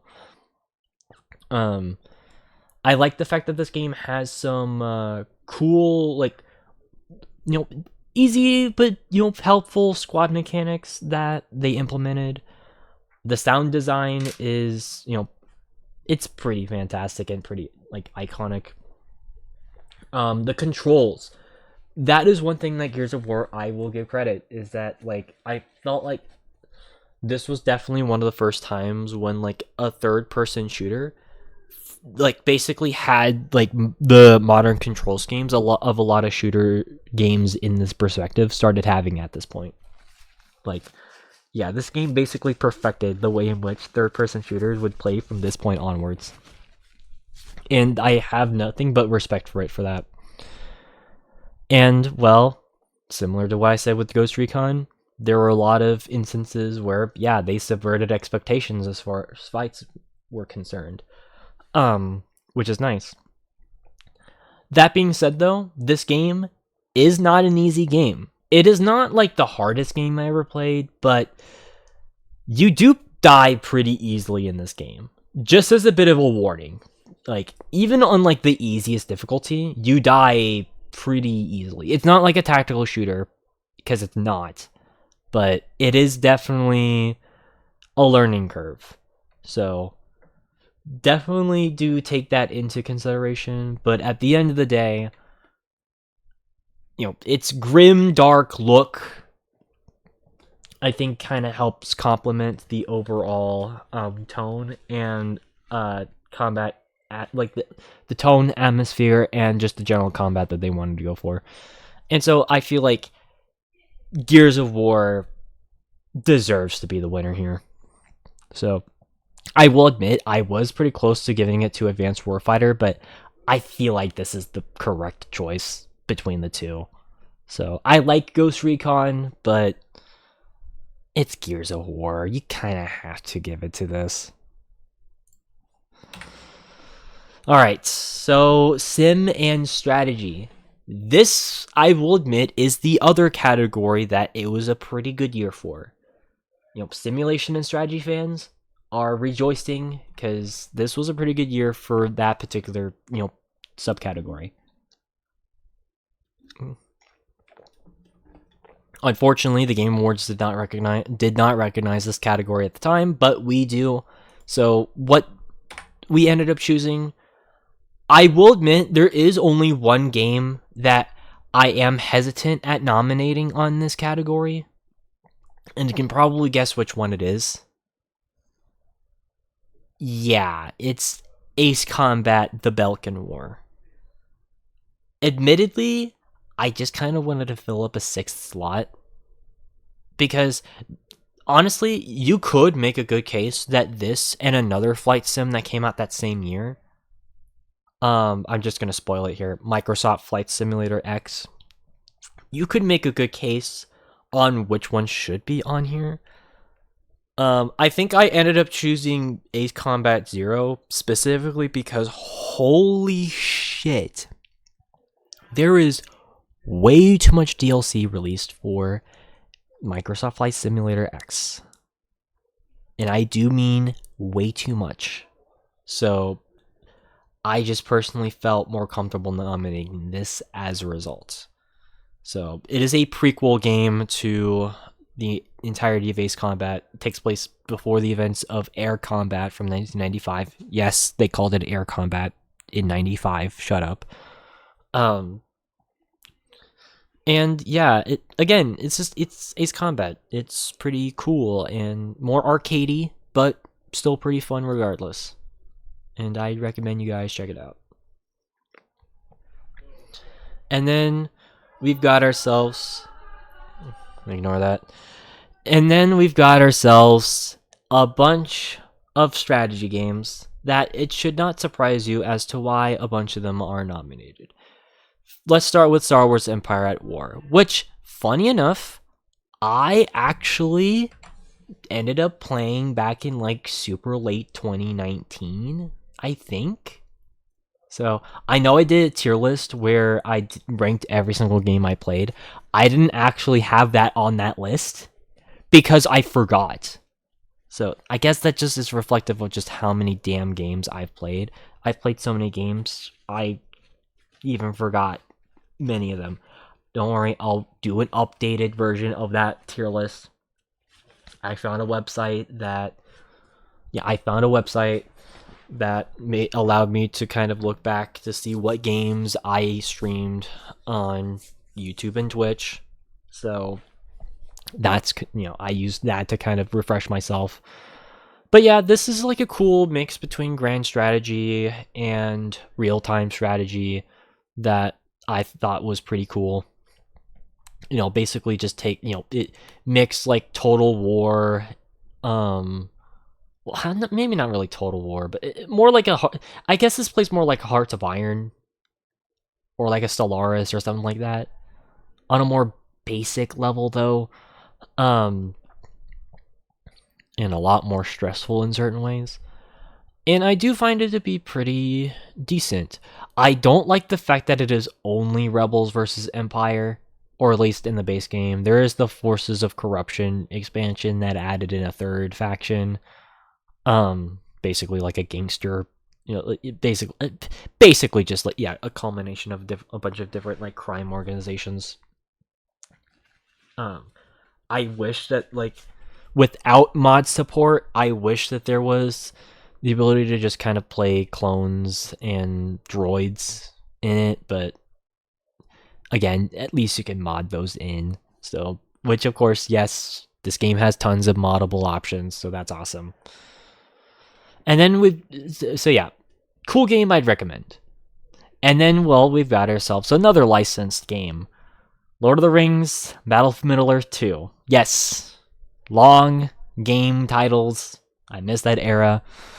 I mean, for fuck's sake, when you combine that with the expansion name that came out later that year, The Lord of the Rings, The Battle for Middle-earth 2, Wrath of the Lich King, and I'm not joking, that is what it's called, look it up, is the longest name for any game ever, and I love it. Unfortunately, though, this is one of those games that it is kind of hard to find because of, well, the licensing, because the Lord of the Rings license, because this was originally licensed by EA at the time. Yeah, I know, EA. Ugh. But around, like, 2010, they lost the license. And, excuse me, that unfortunately caused a lot of issues as far as game rights. And, well, yeah, it is kind of a bit of a weird game to kind of try to find. Thankfully, though, I actually have... I have an Xbox 360 copy of this game. Yes, I own the game physically. This is a rare game. As a matter of fact, I'm going to check prices right now, especially since the 360 store is going to shut down in a few days. Which, yeah, that's a pretty sad fact. Guys, go to the 360 store and buy shit now. For Middle-earth 2.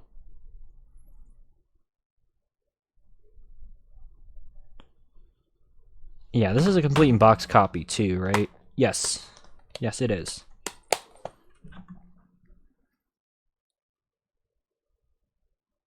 Oh, piss. Okay, never mind. It's not as expensive as I thought. God damn it. It's just the PC version that is expensive because, well, for too many obvious reasons.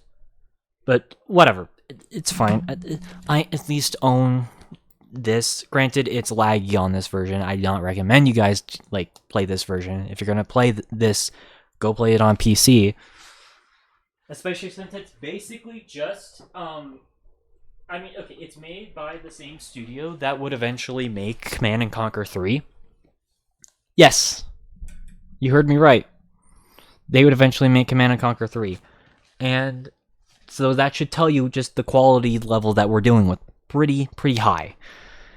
And, well, this was another early RTS game that I remember playing. Hell, I streamed it fucking 5 years ago on my YouTube channel. So, yeah, like, I do remember playing this game for you guys. And, yeah, I think this game is pretty cool. And a really good RTS. Go check it out. Which, speaking of RTS games, another game that I remember playing for you guys, Company Heroes. So it should not surprise you why this is on here. It is a pretty awesome World War II RTS that I highly recommend you guys play. It is so much damn fun. It is pretty violent though. Like, especially when you compare it to other RTS games. It is a pretty violent one. You see like a bunch of guys' limbs fall off and shit. But I guess that's what Relic wanted. And I mean, yeah, it's pretty good. So yeah, go check out Company Heroes. It's an awesome game. Definitely up there also for being one of the best real-time strategy games of all time. Like, yeah, go check it out.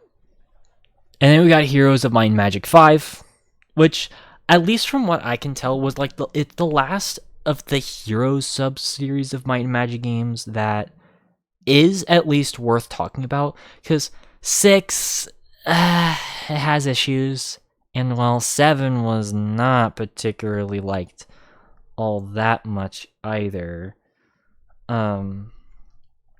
Yeah, that game, yeah, those just unfortunately had a lot of problems.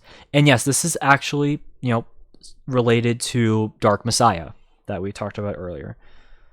Granted, this is more turn-based, but I still think that, like, there's some merit that you could have in this that, like, as far as, like, high fantasy, turn-based strategy games are concerned, you can still have a lot of fun in this.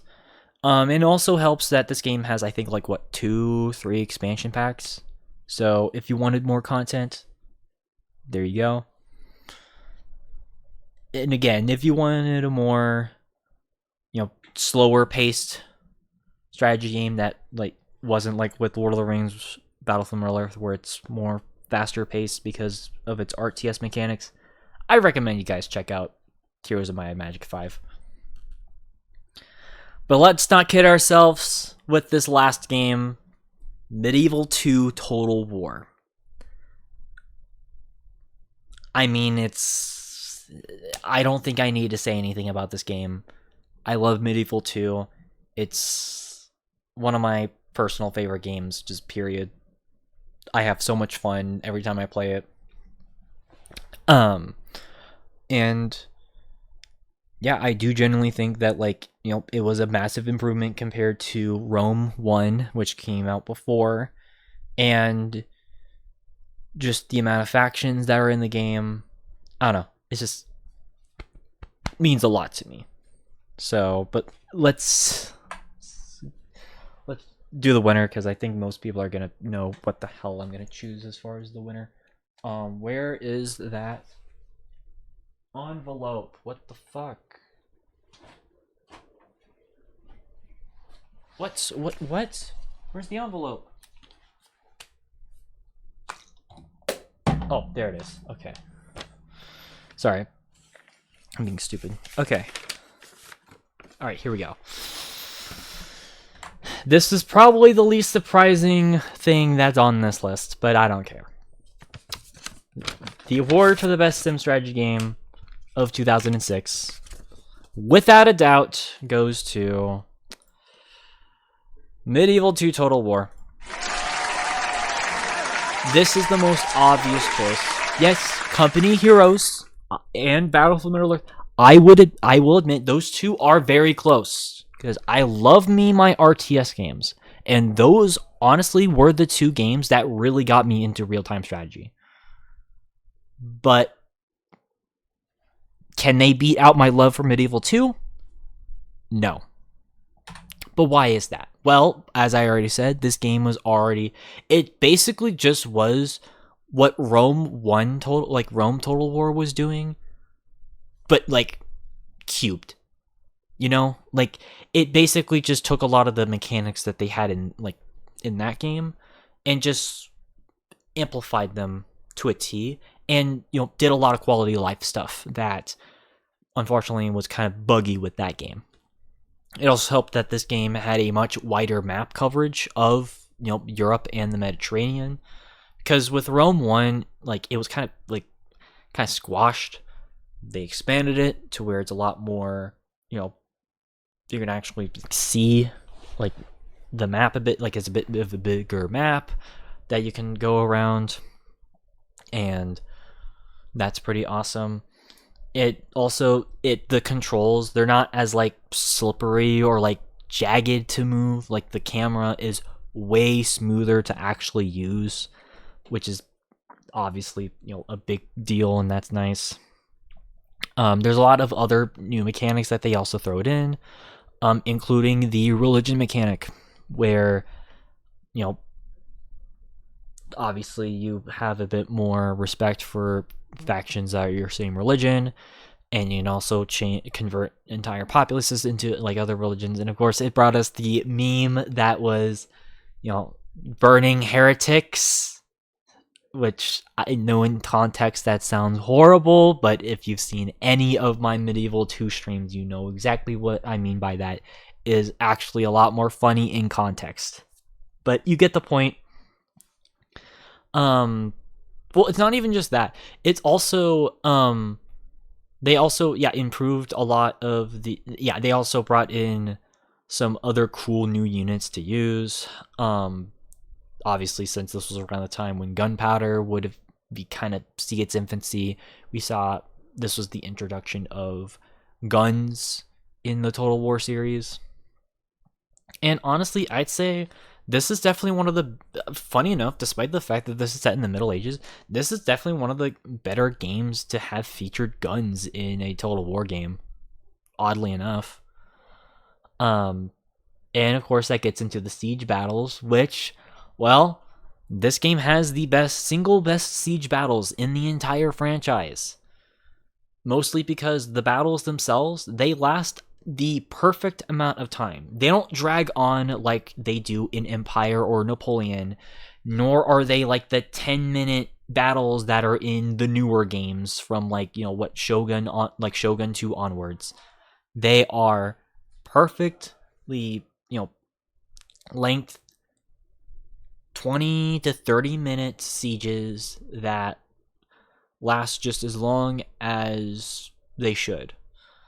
And I do remember making quite a few videos on covering siege battles from the Total War games, Medieval 2 specifically.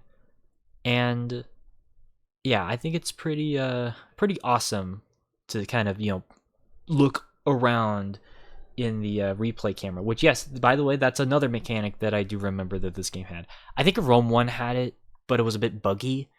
Medieval 2 has a much better replay camera that I think is pretty awesome. And also, this game is very easy to get into. Like, I'd say this is like one of the easier Total War games to get into, but it is definitely a hard game for you to, like, master. So keep that in mind. But regardless, I love Medieval 2 Total War. It's one of my favorite games of all time. Of course, it's gonna win this.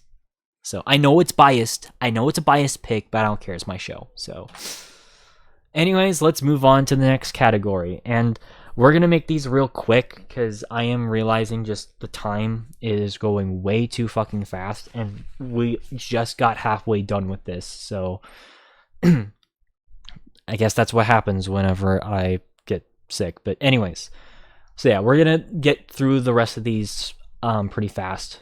So I do apologize, but it's just, I took way too much time. So, sports, racing, fighting.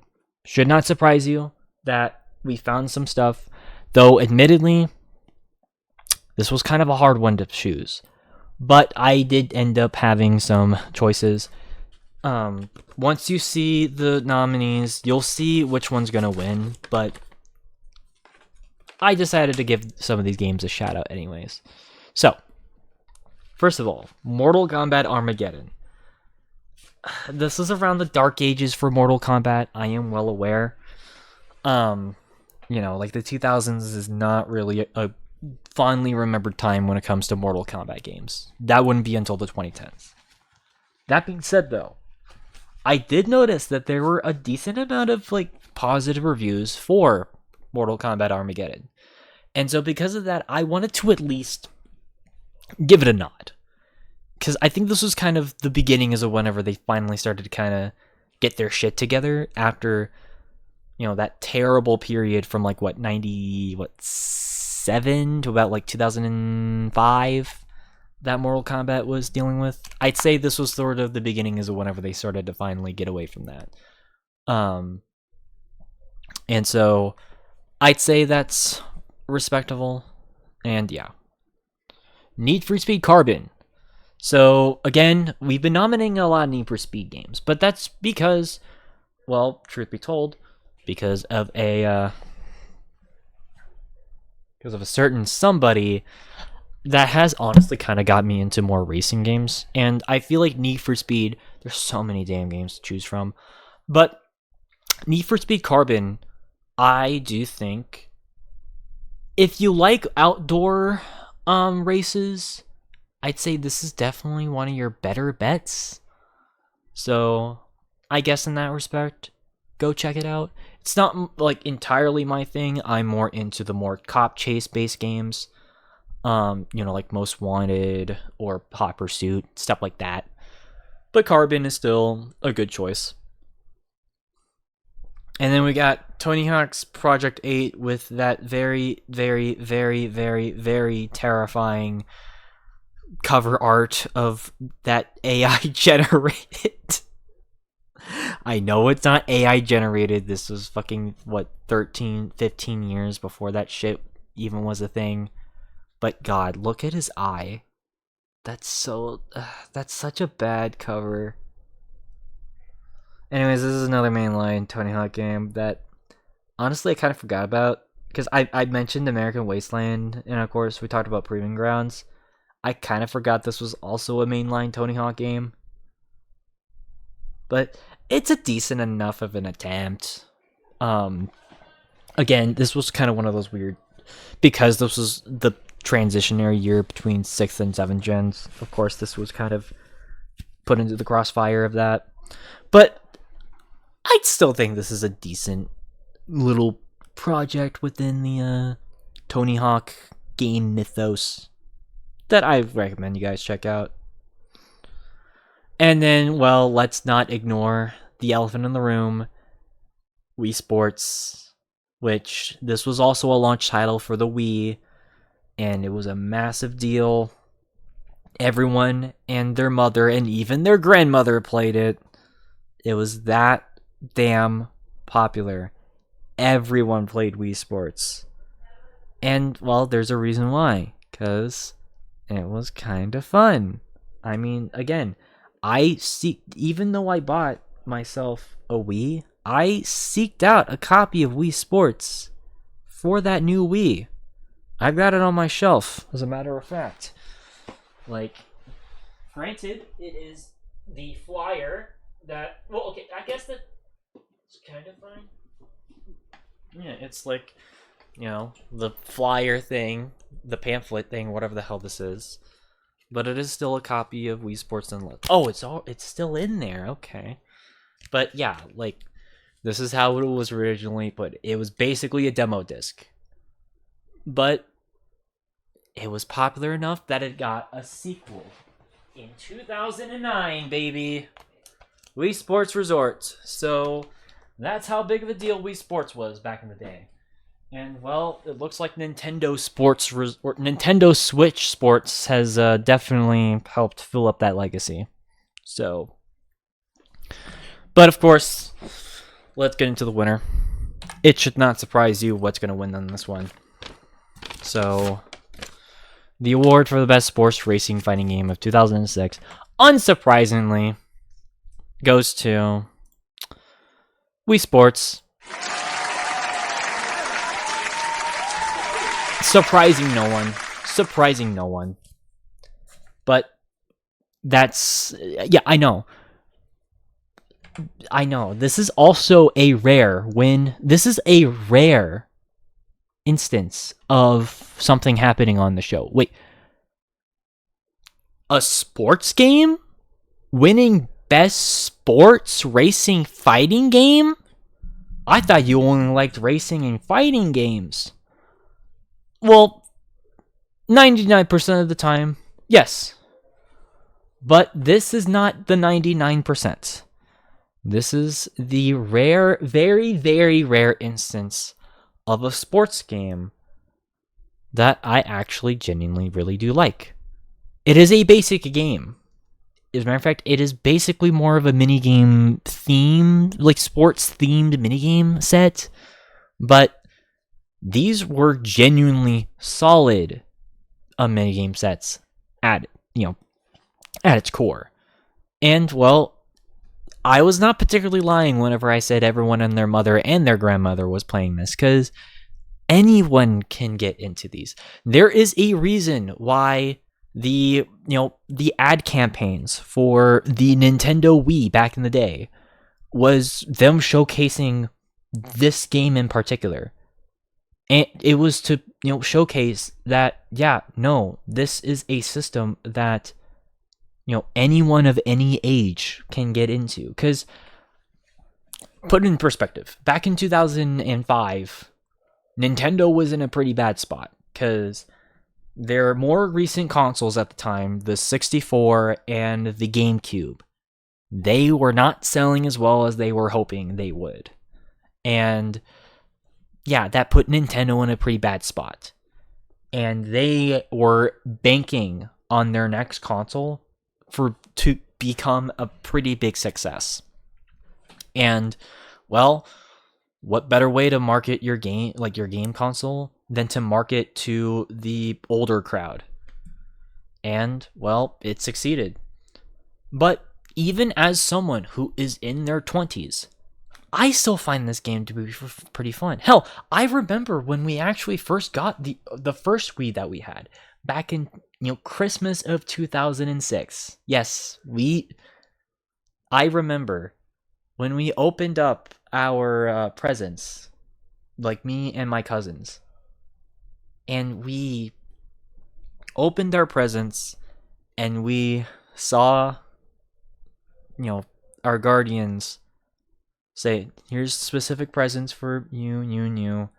And whenever we say 1, 2, and 3, you open them up at the same time.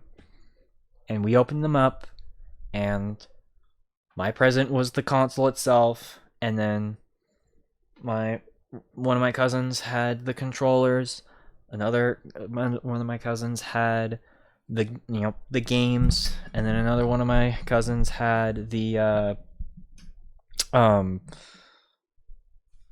they had Wii Sports. Like, it was a big deal. And I usually am not someone who likes being nostalgic, because I find it to be a very, very dangerous dangerous in certain contexts, but more so just a dishonest way of media criticism, because you're extremely biased. Granted, I know the show is biased, but like not in a nostalgic way, just more of a me personal thing way. But I will admit, that was a pretty awesome moment in my childhood that I kind of wish I was able to go back to. But as far as that excitement, again, keep in mind, my cousins, they are not gamers. They're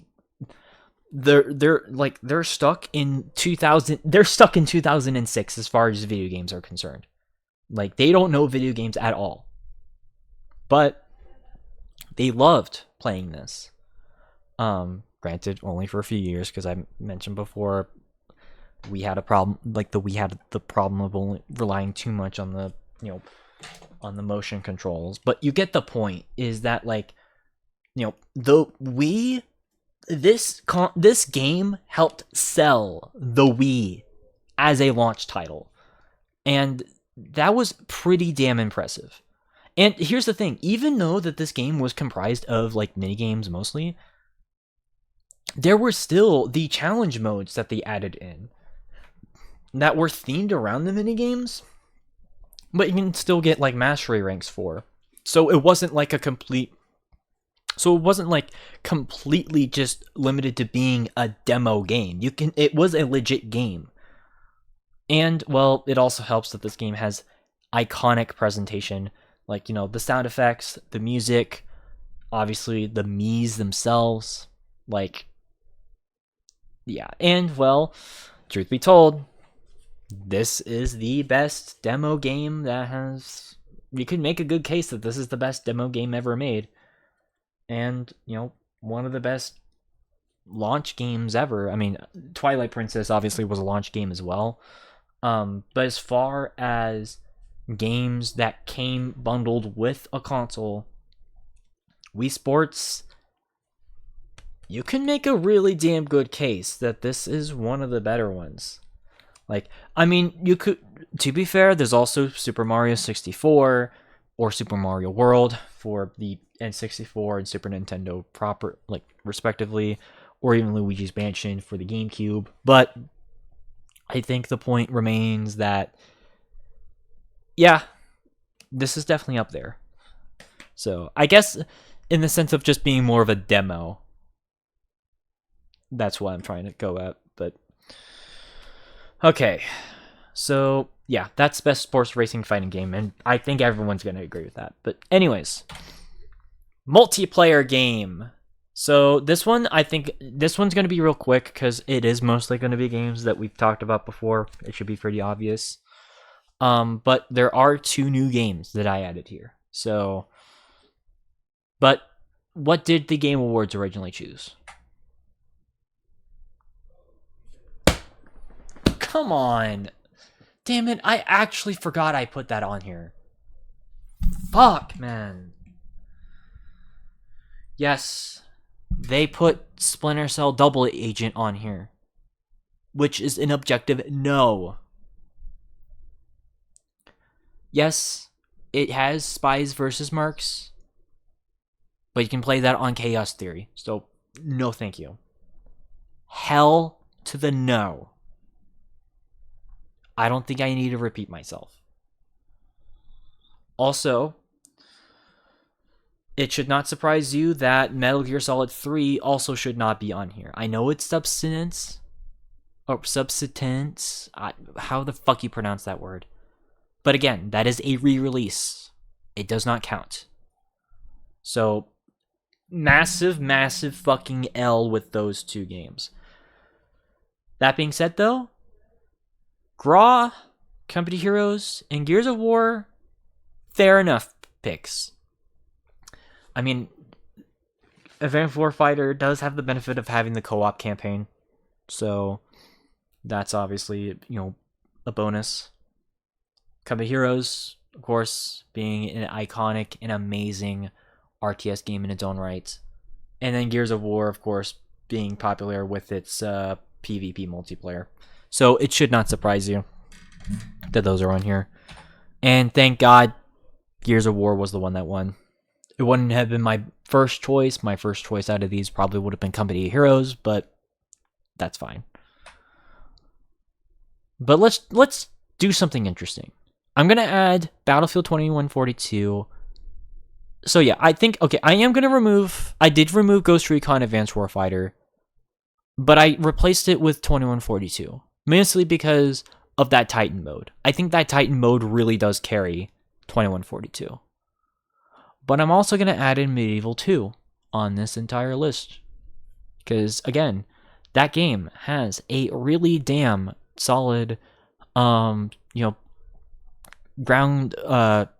strategy mode that is the basis for the main campaign. But what makes this also pretty cool to play is you could technically play a hot seat campaign with the base game of Medieval 2. Hot seat basically being a technical multiplayer mode but it's complicated. Basically, you take turns in between each other, but you aren't in the same session, and so in order for you to actually play in your thing, you have to actually send the save file to the other player, admit it's a complicated thing, and yeah, it can be kind of annoying. They fixed that with the newer Total War games where you're just in the same session, but keep in mind, this was 2006 internet that we're talking about, so you had to make concessions.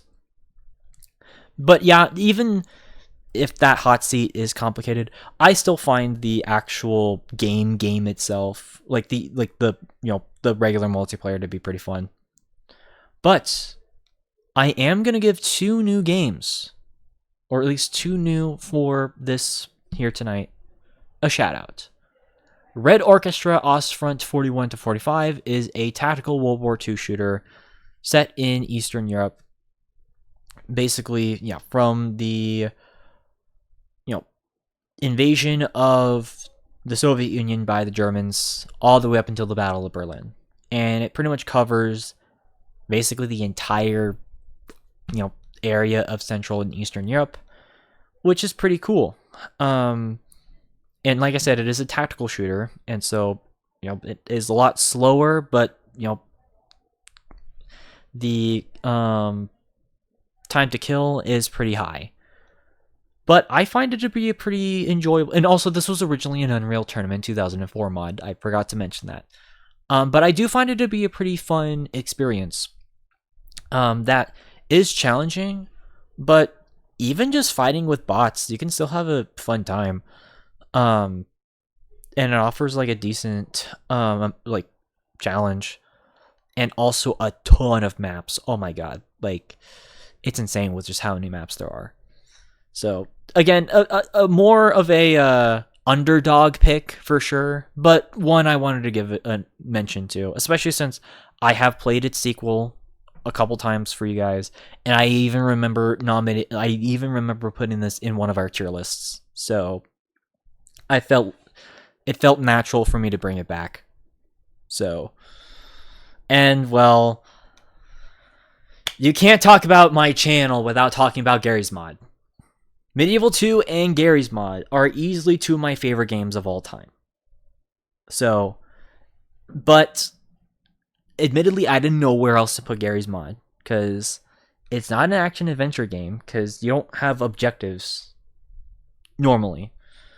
It is not an RPG, because again, you don't level up.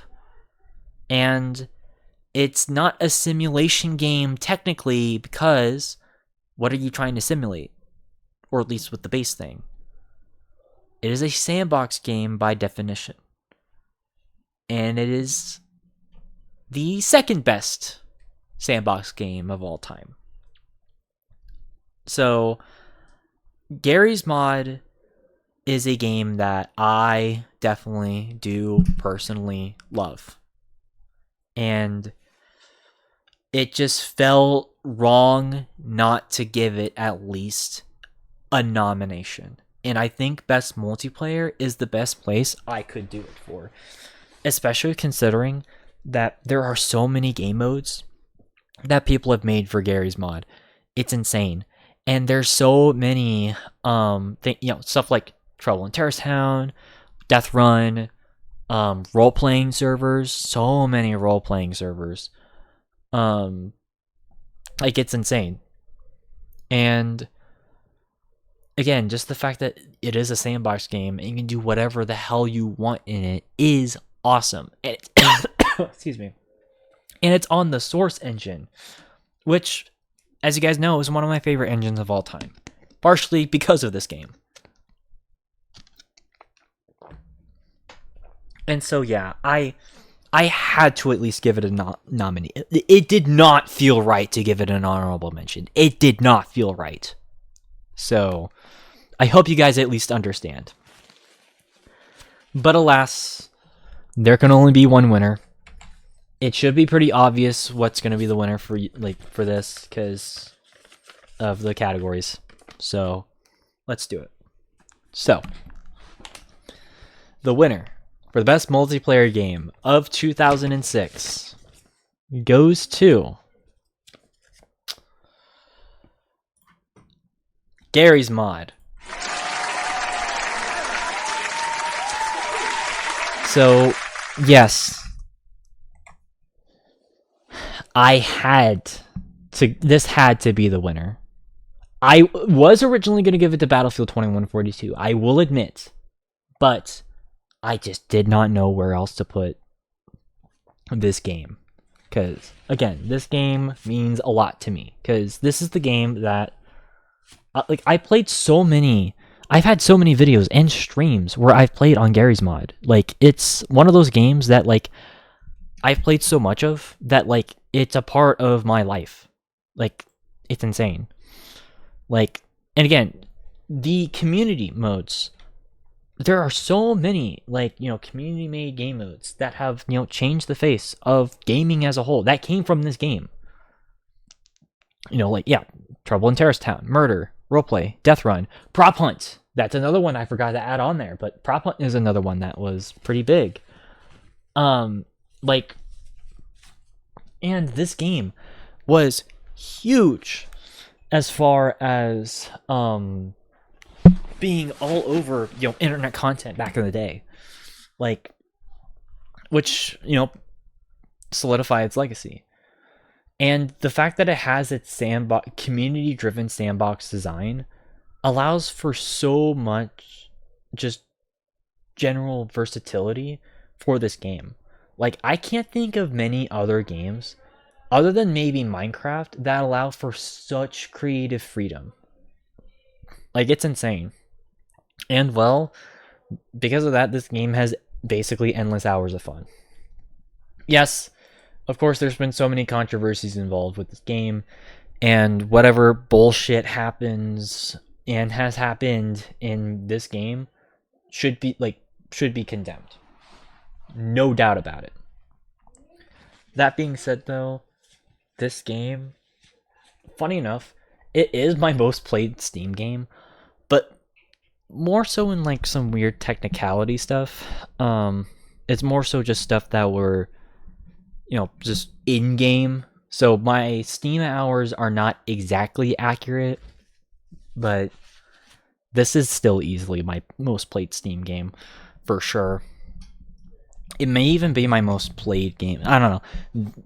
Between this, Minecraft, and Wizard 101, it's one of those three that's like my most played game, period. So I can tell you which one it is, but either way, it's definitely one of those games. But either way, I feel like a lot of people would still at least respect this. So even if just for the legacy that it has.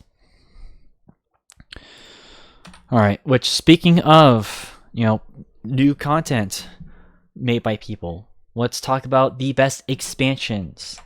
So, and yes, I dropped the DLC moniker. We're talking about expansions here. So, 2006 was a pretty I'd say it was an okay year for expansion packs. But what exactly did I nominate? Well, yeah, I'd say these are definitely really good choices here. So, of course, Sims 2 and Civ 4 strike again, as they've been doing for a while.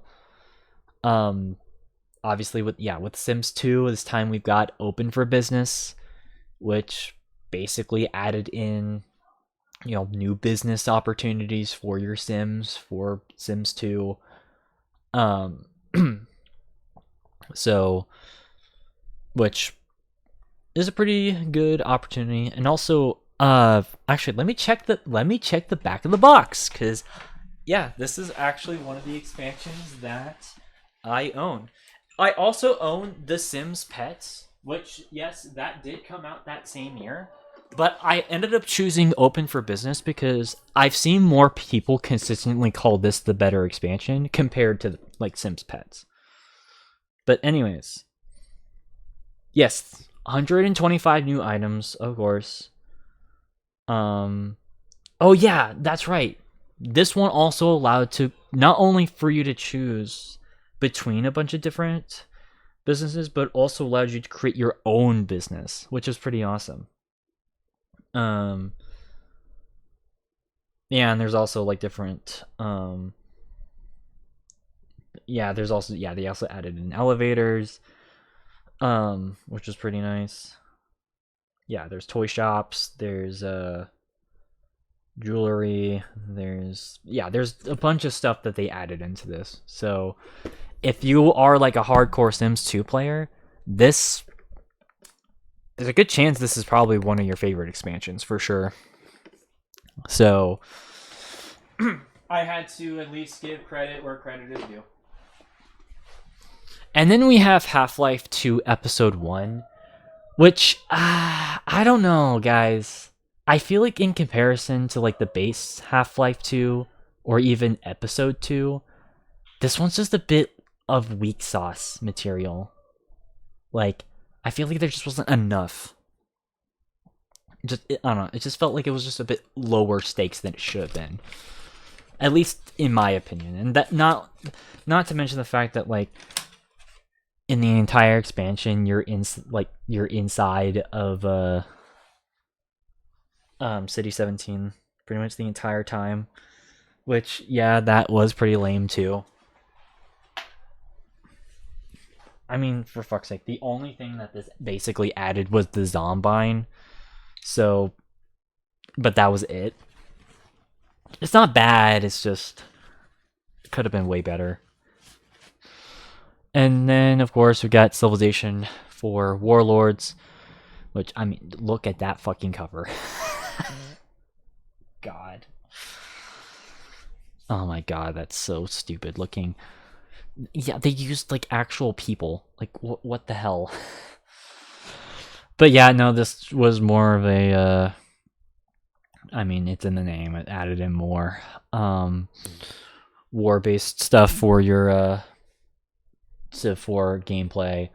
There were a few civilizations that were added. I think one of them was like Sparta, so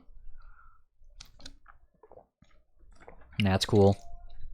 So, but yeah, for your Civ 4 gameplay, if you wanted more just war-related stuff, there you go. And then we've got Dawn of War, Dark Crusade, which added in both the Tau and the Necrons, which, yeah, that was a pretty big deal as far as expansions for Dawn of War are concerned. And, well, honestly, this is the version of Dawn of War that I actually prefer to play personally. And yes, this is actually a standalone. So you don't have to, I don't think you have to have the base game in order to play this. You can play this just by itself. I also have that on the shelf, but I'm too lazy to grab it. So, but yeah, like this Dark Crusade. Yeah, I could see. Yeah. Because again, it not only did it add in the Necrons and the Tau, it added in like a campaign map similar to like a Total War or even what Battlefield Middle-earth 2 had in one of its modes, where you battled between certain like parts, i.e. like Star Wars Battlefront 2 Conquest, which was pretty nice, and it also like added in new units to pretty much every faction in the game by that point. And so yeah, definitely a cool expansion for those who wanted not only more content but just more quality of life improvements. So that's pretty cool. And then of course we have Fear Extraction Point, which we played back in 2021, I believe. And yeah, no, this was pretty fun. Obviously continuing off of the main storyline with Fear, and just kind of, getting away from all of the weird shit that was in Fear 1's base game. And yeah, no, like weird shit as in like, the paranormal stuff, trying to get the fuck out of that scenario. It was pretty cool. And there were some moments that actually got me in this as far as scares went. So if that's worth anything, there's that. But of course, there can only be one winner, as always. I know I say that a lot about these, but it is true. So let's get to the winner. So the award for the best expansion for 2006 goes to Warhammer 40,000, Dawn of War, Dark Crusade. I'm sorry, I am trying to speed through this, so that's kind of why I'm getting a little bit annoyed, because, yeah, I'm looking at the time, so I apologize. But anyways, wait, did I do the... Okay, sorry, I'm just making sure. But anyways, I feel like this is actually probably the... You can make a good case that... Oh, okay, Open for Business is a close one, but I haven't actually gave 40k a win in a while, so I'm going to give them the win for this one. And honestly, most people would agree. Most people do think this is the best expansion out of the expansions for the first Dawn of War. Again, this added in the Necrons and the Tau, which is actually good news for me because, well, I actually like both of those factions. And, well, in comparison to Soulstorm, which added in the Dark Eldar and the Sisters of Battle, two factions where I really don't like, and Winter Assault, which added in Guard, which I'm not particularly a big fan either. Yeah, no, I'll take this one easily, simply just off the basis that it added in two factions I like. So, because I like their look and I like their lore. So, there you go. But, of course, that's not the only reason. I also like the fact that they added in a new Total War-like map as its campaign, and you can actually choose which faction you want to play in that grand campaign. You aren't just limited to playing as Space Marines this time around. You got to actually choose who you wanted to play as. Thank everything for that, because it was kind of lame that... Yeah, it's kind of lame that, like, you know, they limited you that for a bit. And I don't know, I like the ability, like, it's just kind of a cool concept that, like, a bunch of games were doing at the time. Because, like I said, Battlefield Middle Earth 2 actually had a similar thing where you got to choose between a few factions, and you ended up, like, fighting between, like, good and evil on, like, the Middle Earth map. And yeah, this expansion worked in a very similar way, which I thought was pretty cool. And it also helps that it wasn't just the Necrons and the Tau that were added. They also added in new units for pretty much every faction in the game, specifically like an Honor Guard faction for each sort of or an Honor Guard unit for each faction. And also a little thing, but something else that is worth noting is that a lot of new, like, you know, skirmish maps that were added in basically were a lot of more plains and desert related maps, because a lot of the maps that were in the base of Dawn of War were basically just either like swampy forests or ruined cities, and then Winter Assault basically added in a lot of snow maps. And Dark Crusade basically added in a lot of more just plains and desert maps, which looked pretty cool. And, well, honestly, do kind of match both the Tau and the Necrons, respectively. So, like, as far as their aesthetic. And, yeah, I think it worked out pretty well. And overall, I'd say this is definitely a pretty good expansion in those aspects. So go check out Dark Crusade. And again, you can just play this by itself. Again, I have a copy on my shelf, I think. Yes, it's actually that last tall one right there. Yeah, where my finger is. So yeah, like, you can play it by itself, which is a bonus. So go check out Dark Crusade. All right, here we go. Now things are definitely gonna, you know, speed up, since these are categories that, like, I'm not going to spend too much time on, or these next two, I should say. Art direction. So the visual style of the game, of course, how the game looks.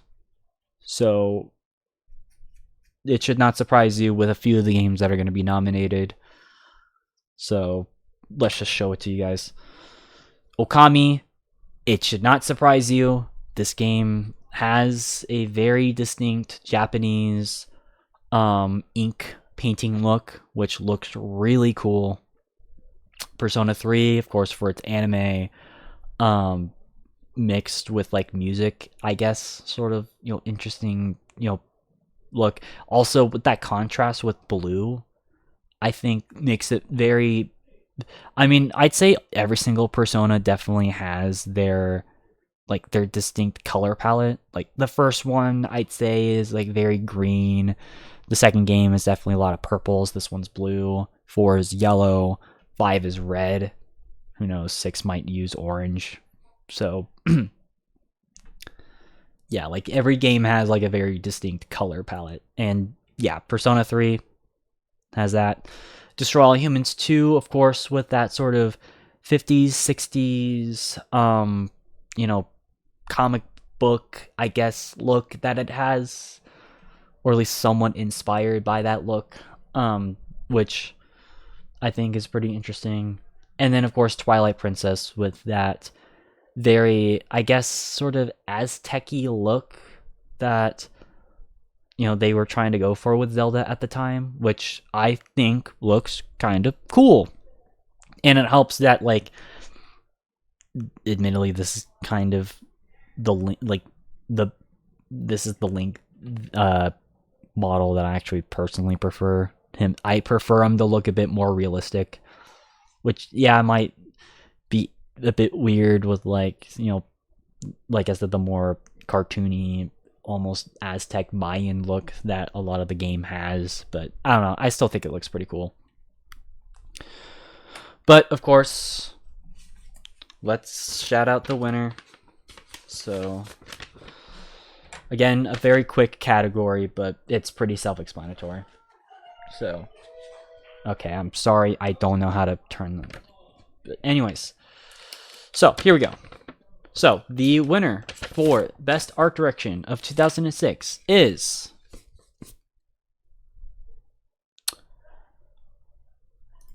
Okami.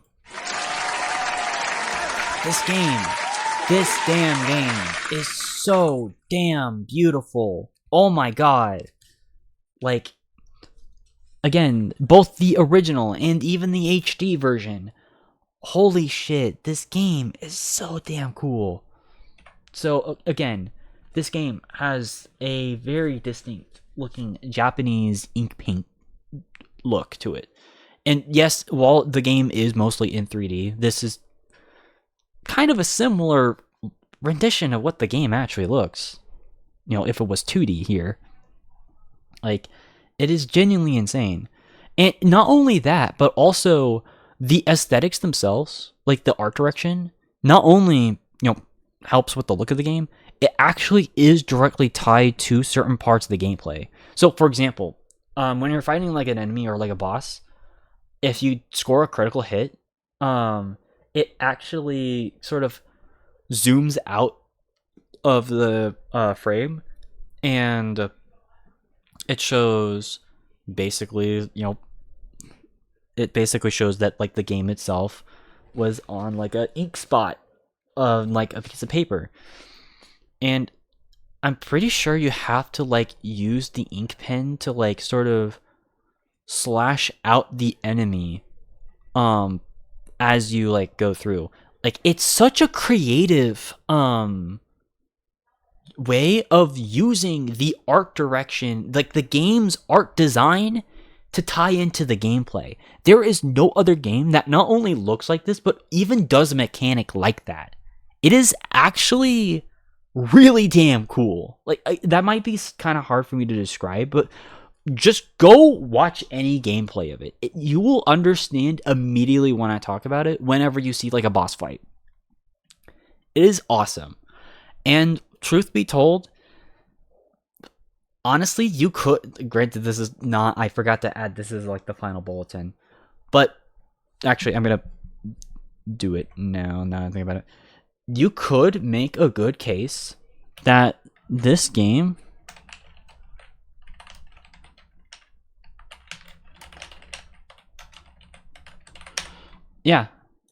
I know I mentioned with BioShock, that like that was definitely a game that people were using as an example of like, you know, a game that could be argued for being, you know, art. Like honestly, I think this game's a stronger case. Like, and honestly, I do think I would consider this like to be under the category of art games. You know, like stuff like Inside or Limbo or Journey. Like it's a very similar game aesthetically. It's more of an action adventure as opposed to a straight up adventure game, but it has those similar principles. And yeah, no, I think this game, I can see why there's a cult following for this game cuz damn it, this game is so damn beautiful to look at. Go check out Okami if you guys haven't. It deserves a lot more recognition than it did back in the day. So, all right. Excuse me. All right. Next up, best narrative. So, obviously, this is somewhat of another subjective, you know, take, but I do think that the games I ended up choosing, a lot of people will tend to agree with, you know. So, but what did I end up choosing? Well, again, I did nominate Persona 3 for its narrative. Again, slightly more smaller scale, but again, because of the powers, yeah, kind of makes things a bit more interesting for me. But I also nominated Final Fantasy 12, Elder Scrolls Oblivion, Hitman Blood Money, and Gears of War into this. So Final Fantasy 12, of course, being about these guys, like, you know, this group of characters fighting against a major empire. You know, not too dissimilar to like a Star Wars-esque story. Elder Scrolls Oblivion, of course, you know, trying to stop the gates of Oblivion, or just Oblivion itself, consuming the entirety of Tamriel. Hitman Blood Money, of course, Hitman having to deal with someone trying to expose his existence by trying to manipulate the press, and him having to stop that and learning about that conspiracy. And then, of course, Gears of War dealing with sort of the beginnings of learning about, you know, the Swarm, and just dealing with the fact that, well, this basically, you know, a war story about, you know, dealing with the, you know, brutal realities of conflict at its true heart. So, again, you could make a good case for plenty of these to be the winner. But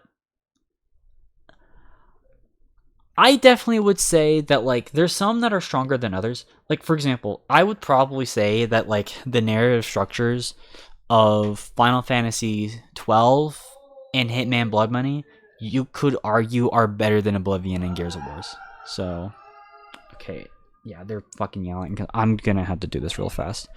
But you get the point. So, again, keep in mind, as we go farther and farther away from the modern day, the harder it is to talk about games with, you know, truly, you know, compelling narratives. So, because this was around the time whenever those were starting to become more common, funny enough. But once we get deep into the 6th generation, yeah, that will become a bit of a problem. So, just keep that in the back of your minds. But anyways, let's get into this with the... Oh, shoot. I got raided. Huh. I appreciate the raid. Thanks, Dalen.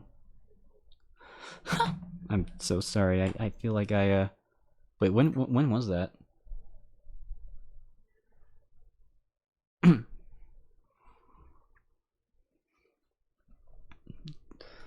Yeah, I appreciate it. I will say, yeah, Sorry, usually I don't break the format of my show by like saying chat, but I got rated, so I appreciate it. But anyways, let's get into the winner of Best Narrative. So let's get the envelope. There we go. All right, so here we go. The winner for the Best Narrative of 2006 goes to. And by the way, for those who are joining in, this is a series that I do where I go through the Game Awards and I reassess them. The winner for the Best Narrative goes to Hitman Blood Money. So, I mean, I already mentioned that this game was really, really damn good. Like, and I do mean really, really damn good. So, and, well, part of that is because of its narrative. Because basically the whole point of this game is there is a guy who was an ex-CIA guy, Alexander Kane, who basically comes up with a conspiracy theory about, well, he, not really conspiracy theory, but he comes up with a conspiracy to try to uncover Agent 47 to expose him and basically make him out to be like, you know, the worst man possible, basically murdering a bunch of people. Which, while yes, he is a hitman himself, he is not someone who goes after random people. And so he's trying to make him, you know, public enemy number one. Which, well, adds a lot of tension for 47 to kind of still remain in the shadows because, well, let's be real here. People are kind of iffy about being around hitman or hitmen. But that's his job. That's what he was basically made to do.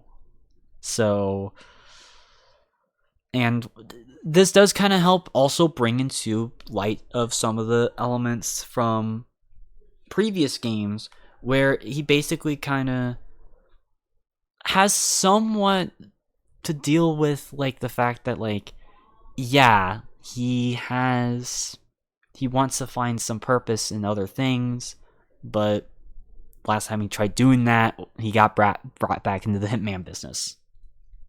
And so there's a lot of tension that boils from that. And, well, the story actually is also tied to the gameplay. Because there is the suspicion mechanic that was added into this game, which basically, as you go through the game, if you do more and more noticeable crimes, the more and more people are going to recognize, 47. And, well, yeah, no, that's a really cool mechanic. Yeah, it only goes through your initial playthrough of each mission, but that is still a mechanic I think is pretty cool. And it's even reflective on the newspaper screens that happen at the end of each mission. And, well, as much as I don't like the fact that you are in America for most of the game, I will admit it at least complements that sort of tension, especially since, Alexander Kane, the main antagonist, he's ex-CIA. So, naturally, he would, it kind of fits into that sort of, like, America spying sort of motif that is present within the narrative. And I think that works pretty well with this game. So, alright, last but not least, Game of the Damn Year.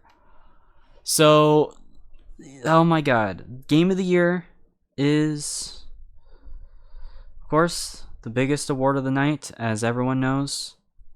So, did the Game Awards take it seriously? Because, well, they've had a history of not taking it as seriously as they should. So, did they do it right?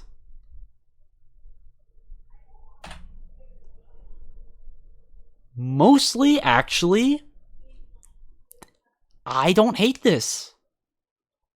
Yeah, I know. For freaking once, they got it somewhat right. I'd say there's only one game that I probably wouldn't have on here, but not because it's a bad game, but just because, I feel like there's another game in this franchise that did better. That, of course, being Guitar Hero 2. Don't get it twisted. Guitar Hero 2 is actually a pretty good Guitar Hero game as far as I'm concerned. I mean, again, I got this. And, well, funny enough, to tie it all the way back to the beginning of the stream, yes, I know My Chemical Romance is Dead is on the soundtrack of this, which is pretty awesome. But I don't know, I just don't really care for this game soundtrack as much. Like, again, it's more of a personal thing. But, of course, for the reasons that we've talked about for all these games before, yeah, these games all make sense for their respective categories. So, Advanced Warfighter and Gears of War, of course, being respective for shooter games. Elder Scrolls Oblivion for its RPG, side of things, and Okami for its art direction and action-adventure goodness. So, but, well, if you guys know the Game Awards, they typically try to, appeal to more mainstream tastes. And, well, funny enough, you would have thought they would have chosen Advanced Warfighter or Gears of War, but no, they chose Oblivion. Which, fair. Like, yeah, it has its problems, but yeah, that is a genuinely good choice. But I'm going to change things a bit. I'm going to just, I'm going to for sure remove Guitar Hero 2 on here. But also, I think I might replace Advanced Warfighter and Okami as well. Because I'm going to have Hitman Blood Money, Medieval 2 Total War, and Twilight Princess join up with Oblivion and Gears of War. It should not surprise you as to why these games are the ones I ended up choosing. Of course, Oblivion for its revolutionary and innovative open world RPG design that basically was the step forward for pretty much every single RPG, Western RPG, from that point onwards. Hitman Blood Money for its really fun stealth gameplay that basically the old school Hitman games perfected by this point, and its engaging, tenseful narrative, experiences. Gears of War for its very solid gameplay, gunplay, and grim dark environments. Medieval 2 Total War for its excellent and amazing gameplay, and its campaign and its ground siege battles.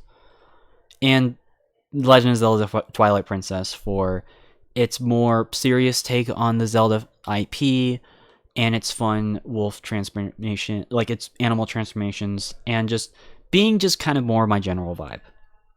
So you could make a good argument for every single one of the games that you see on your screens right now. Unfortunately, though,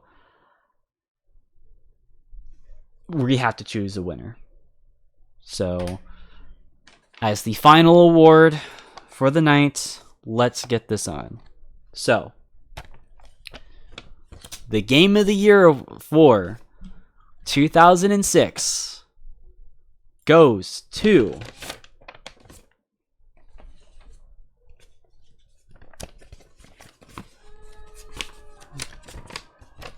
yeah, my cousin and my uncle are cheering because they know what's coming up. Total War Medieval 2. Or Medieval 2 Total War, whatever. It should not surprise you that this is the winner, because this game means a lot to me. I mean, first of all, it has, in my opinion, the best base campaign of any Total War game by...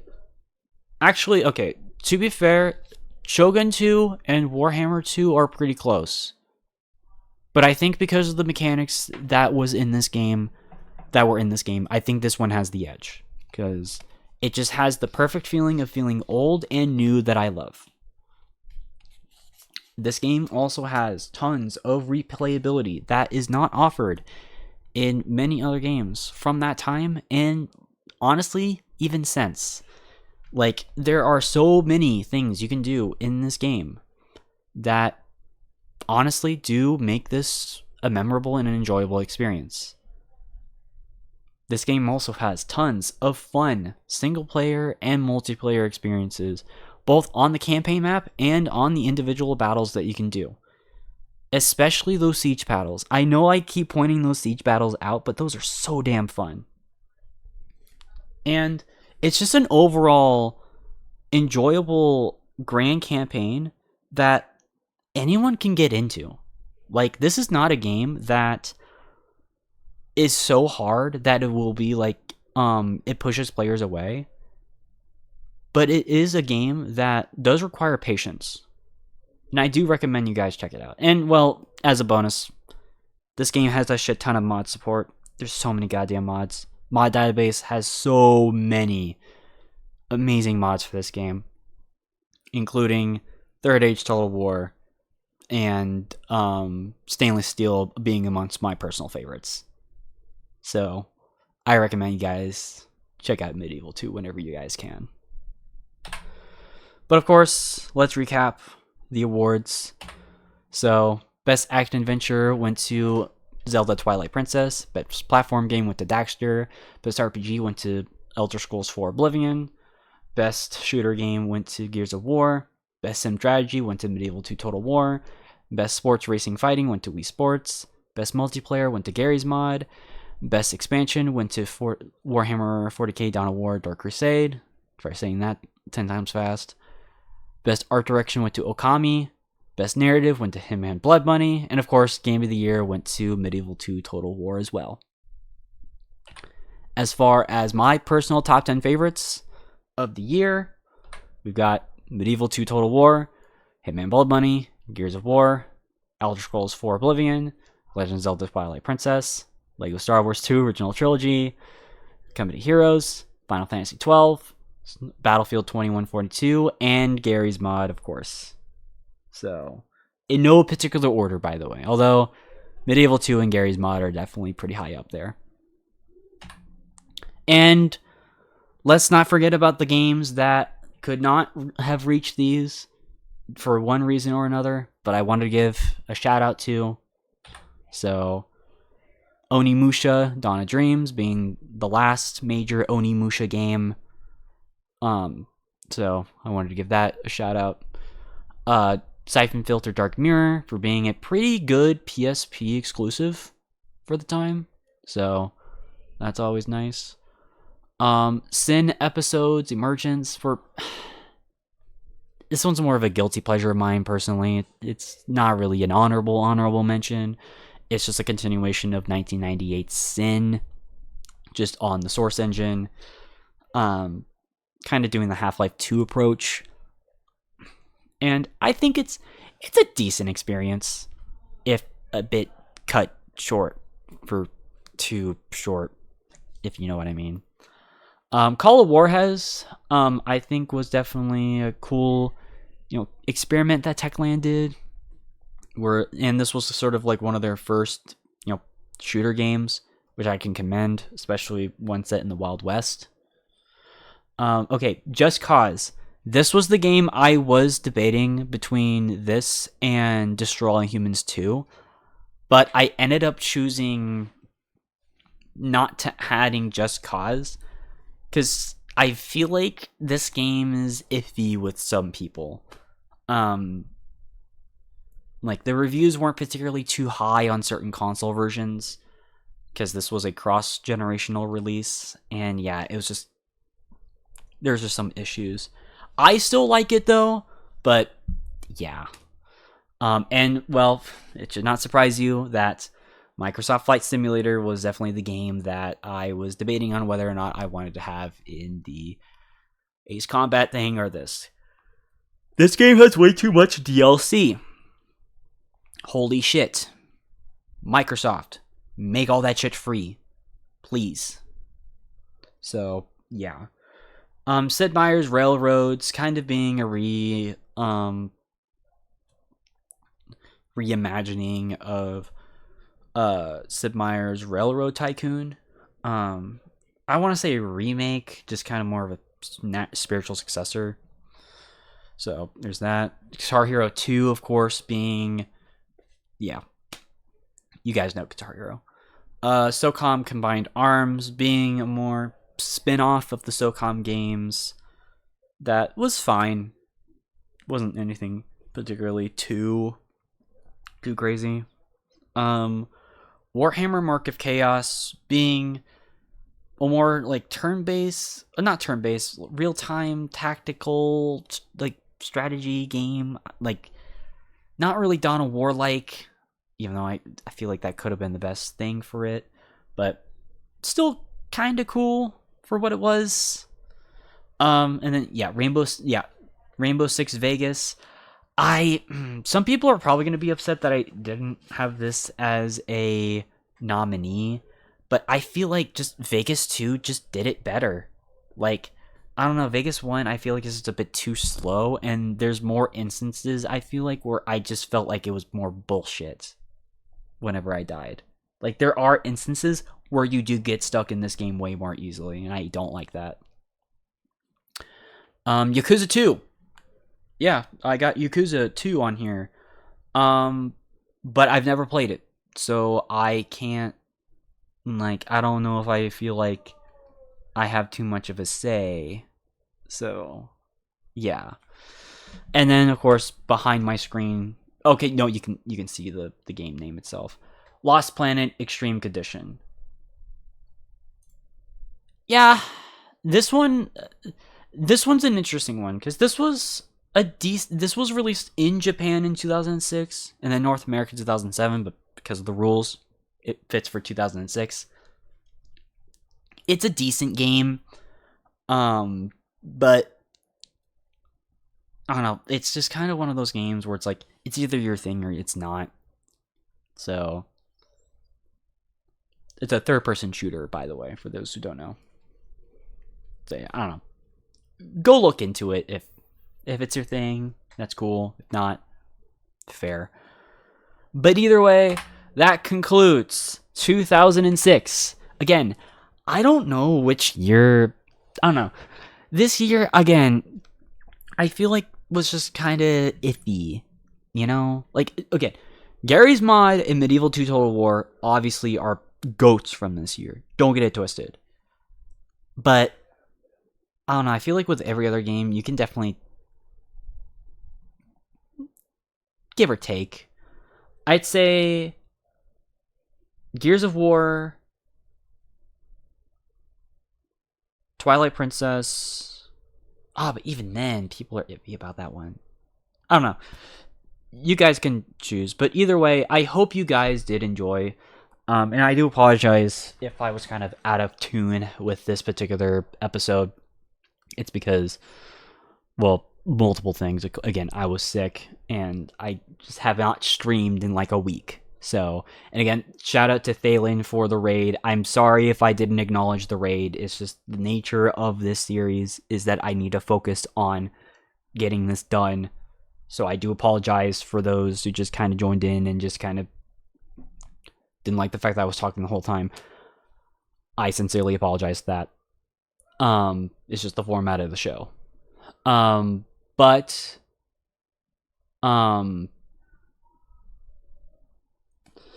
I will make sure that like the next few days will be normal streams. Don't worry. I'm feeling much better. And I will try to get in tune with like everything again. So, which, yeah, again, I'm really excited about 2005. I am so excited to talk about that year. Oh my god. Like, it's going to be insane.